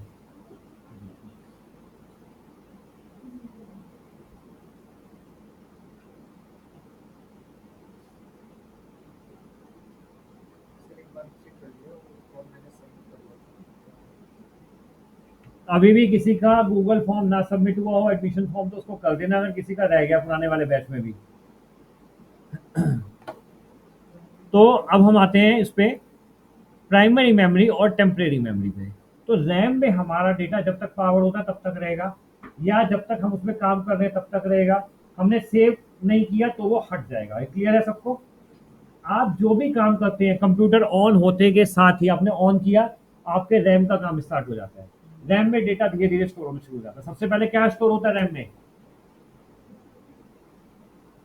जोर से बोलो, आवाज तो आ रही है, जोर से बोलो। विंडोज, सबसे पहले आपका OS लोड होता है। विंडोज, वो लोड कहां से होता है?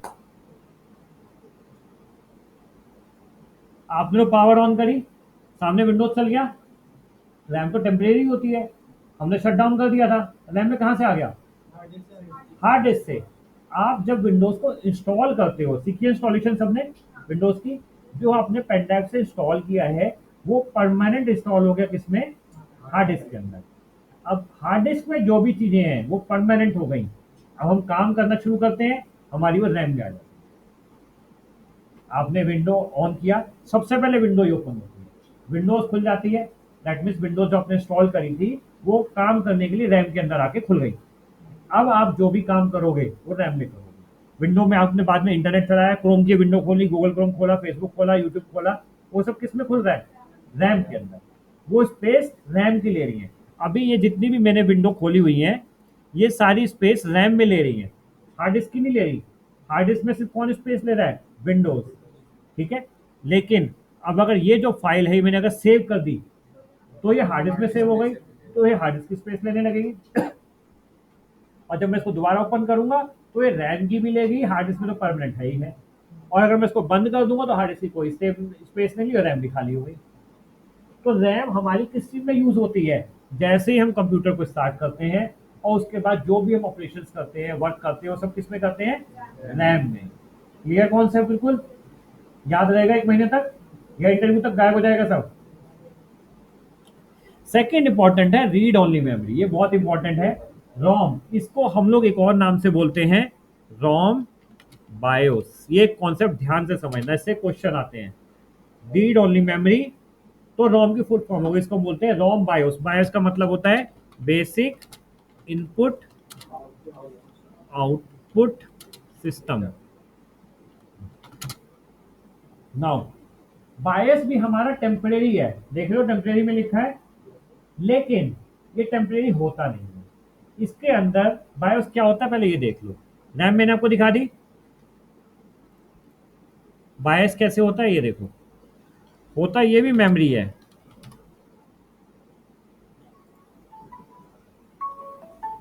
ये बायोस है। हेलो, हाँ जी, अच्छा मैं क्लास ले रहा हूँ, बताओ।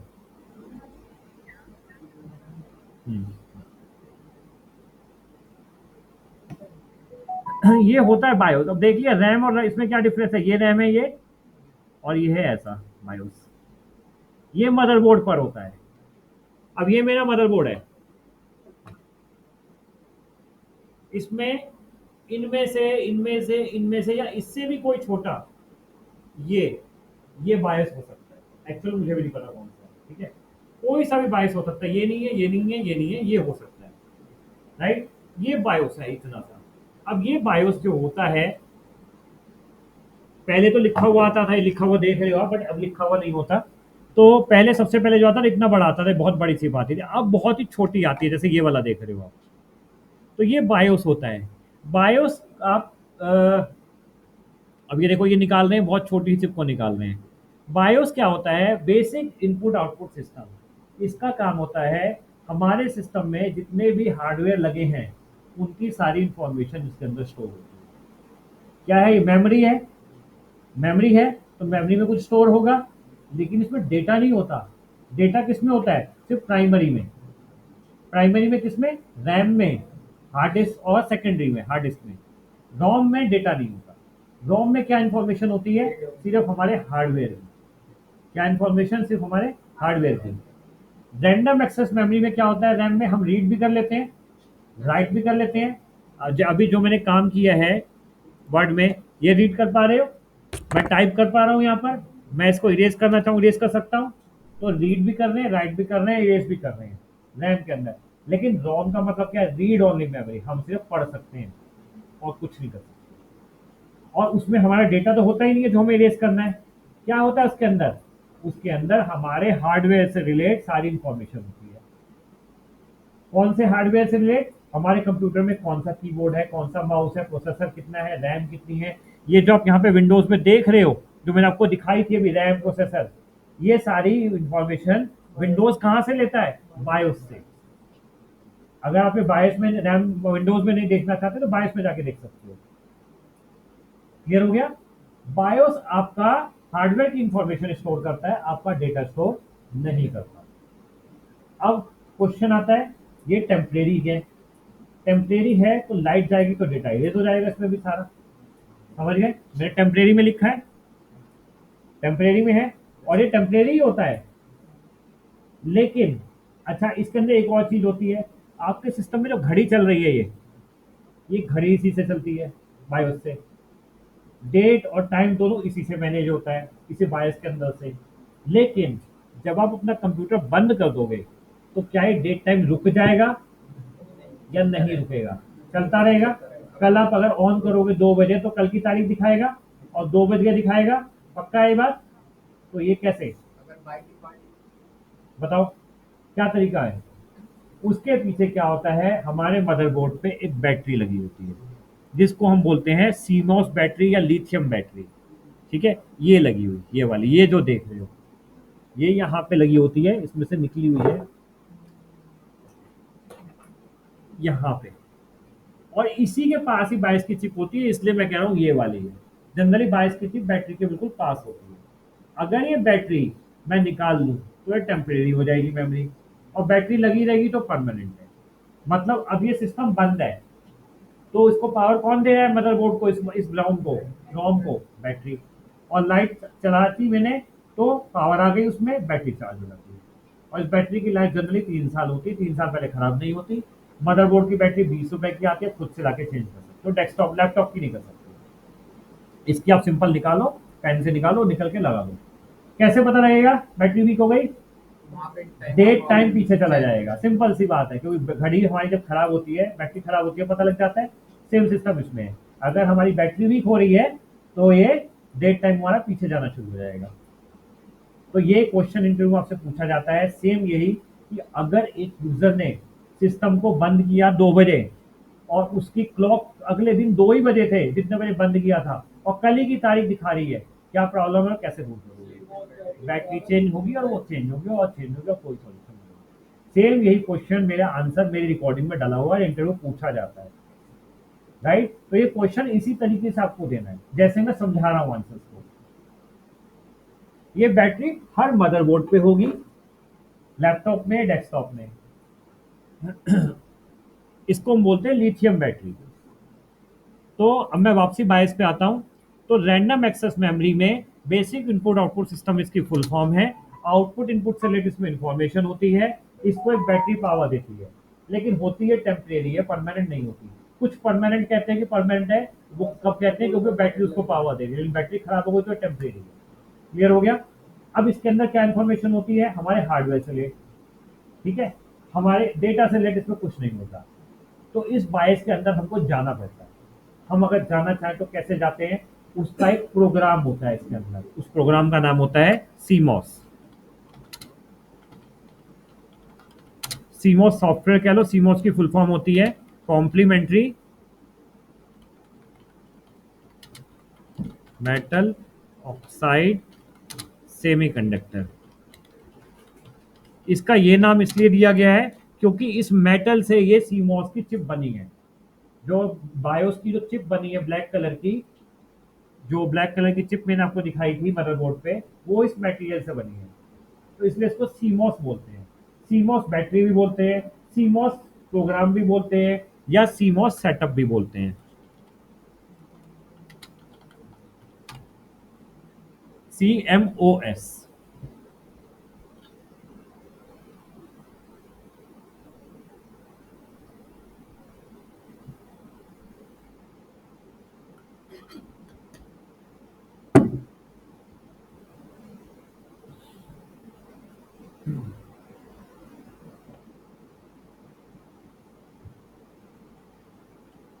परमानेंट कब हो जाएगी, जब बैटरी को पावर दे रही है, अदरवाइज तो परमानेंट नहीं होती, बैटरी पर डिपेंड करता है।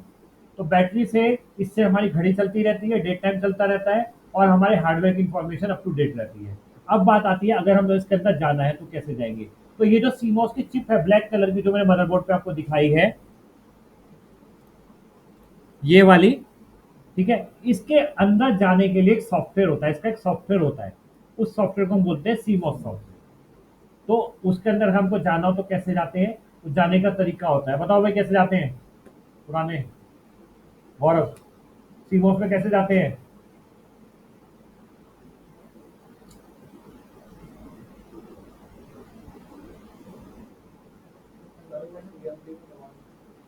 CMD में कमांड क्या कमांड देते हैं संजय? सीमॉस में जाने के लिए ऑनलाइन कोई बताएगा?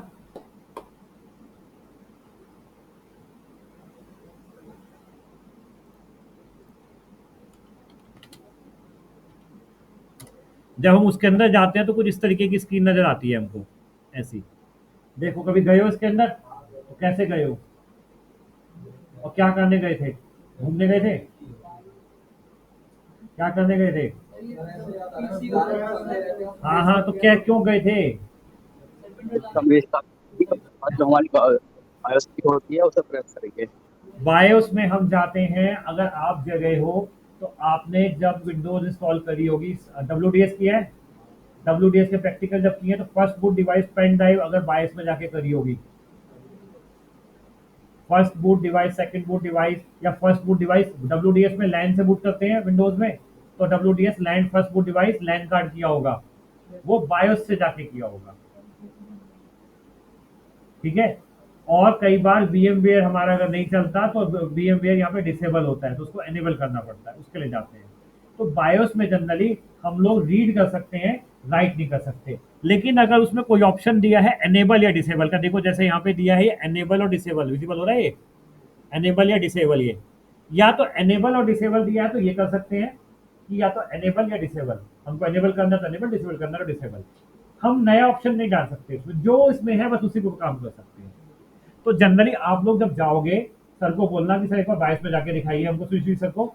जब आप प्रैक्टिकल करोगे WDS के, तो WDS के प्रैक्टिकल हम करते हैं तो उसके लिए हम सिस्टम के अंदर जाते हैं, फर्स्ट बूट डिवाइस लैन कार्ड करते हैं।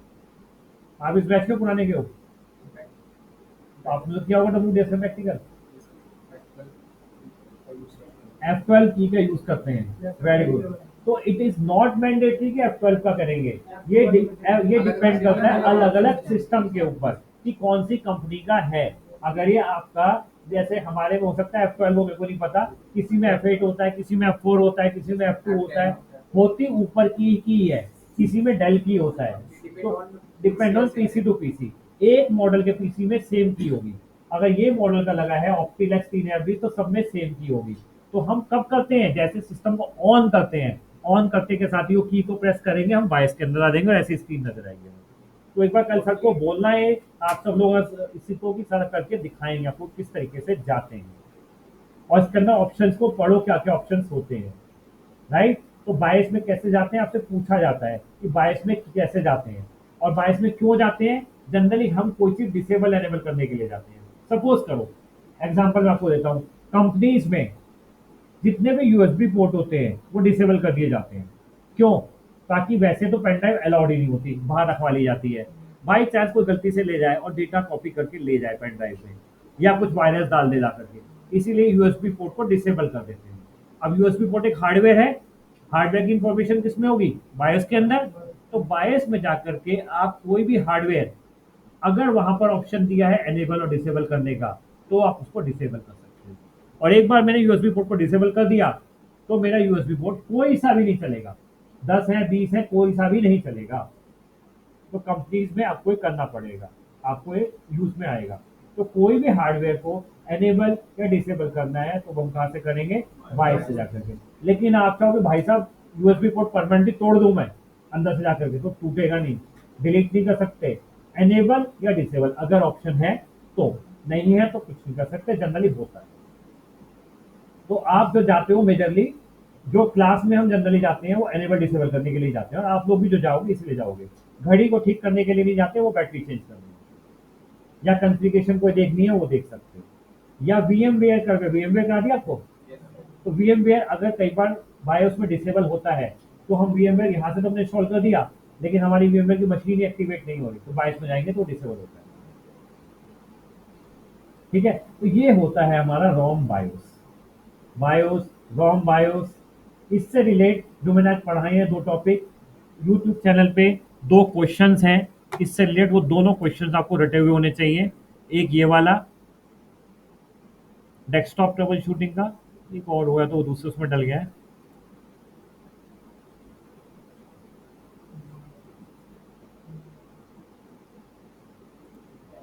ये देखो ये वही है, you receive a complaint from user that there clock always shows long time.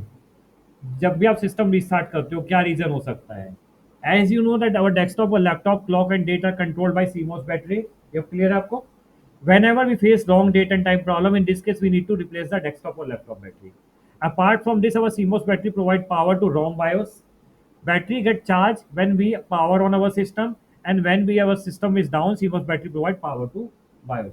मतलब जब सिस्टम ऑन है तो बैटरी चार्ज हो रही है, सिस्टम शट डाउन कर दिया तो CMOS बैटरी को पावर देगी। रैम को पावर नहीं देती, CMOS बैटरी सिर्फ CMOS को पावर देती है। रैम में सिर्फ हमारा डेटा होता है और टेम्परेरी ही होता है। एक क्वेश्चन ये,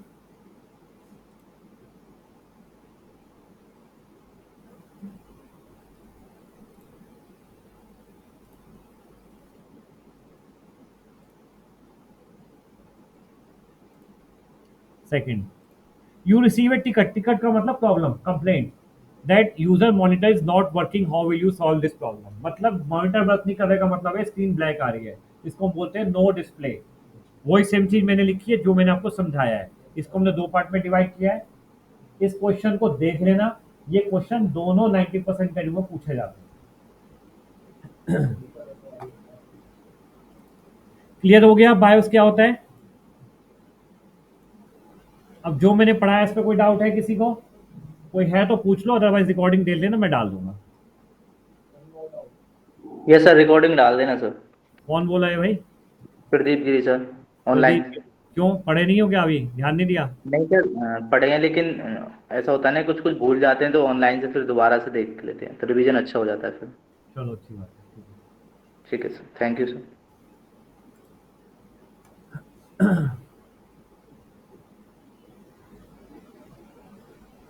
ठीक है, क्लियर है? सफिशिएंट आज के लिए?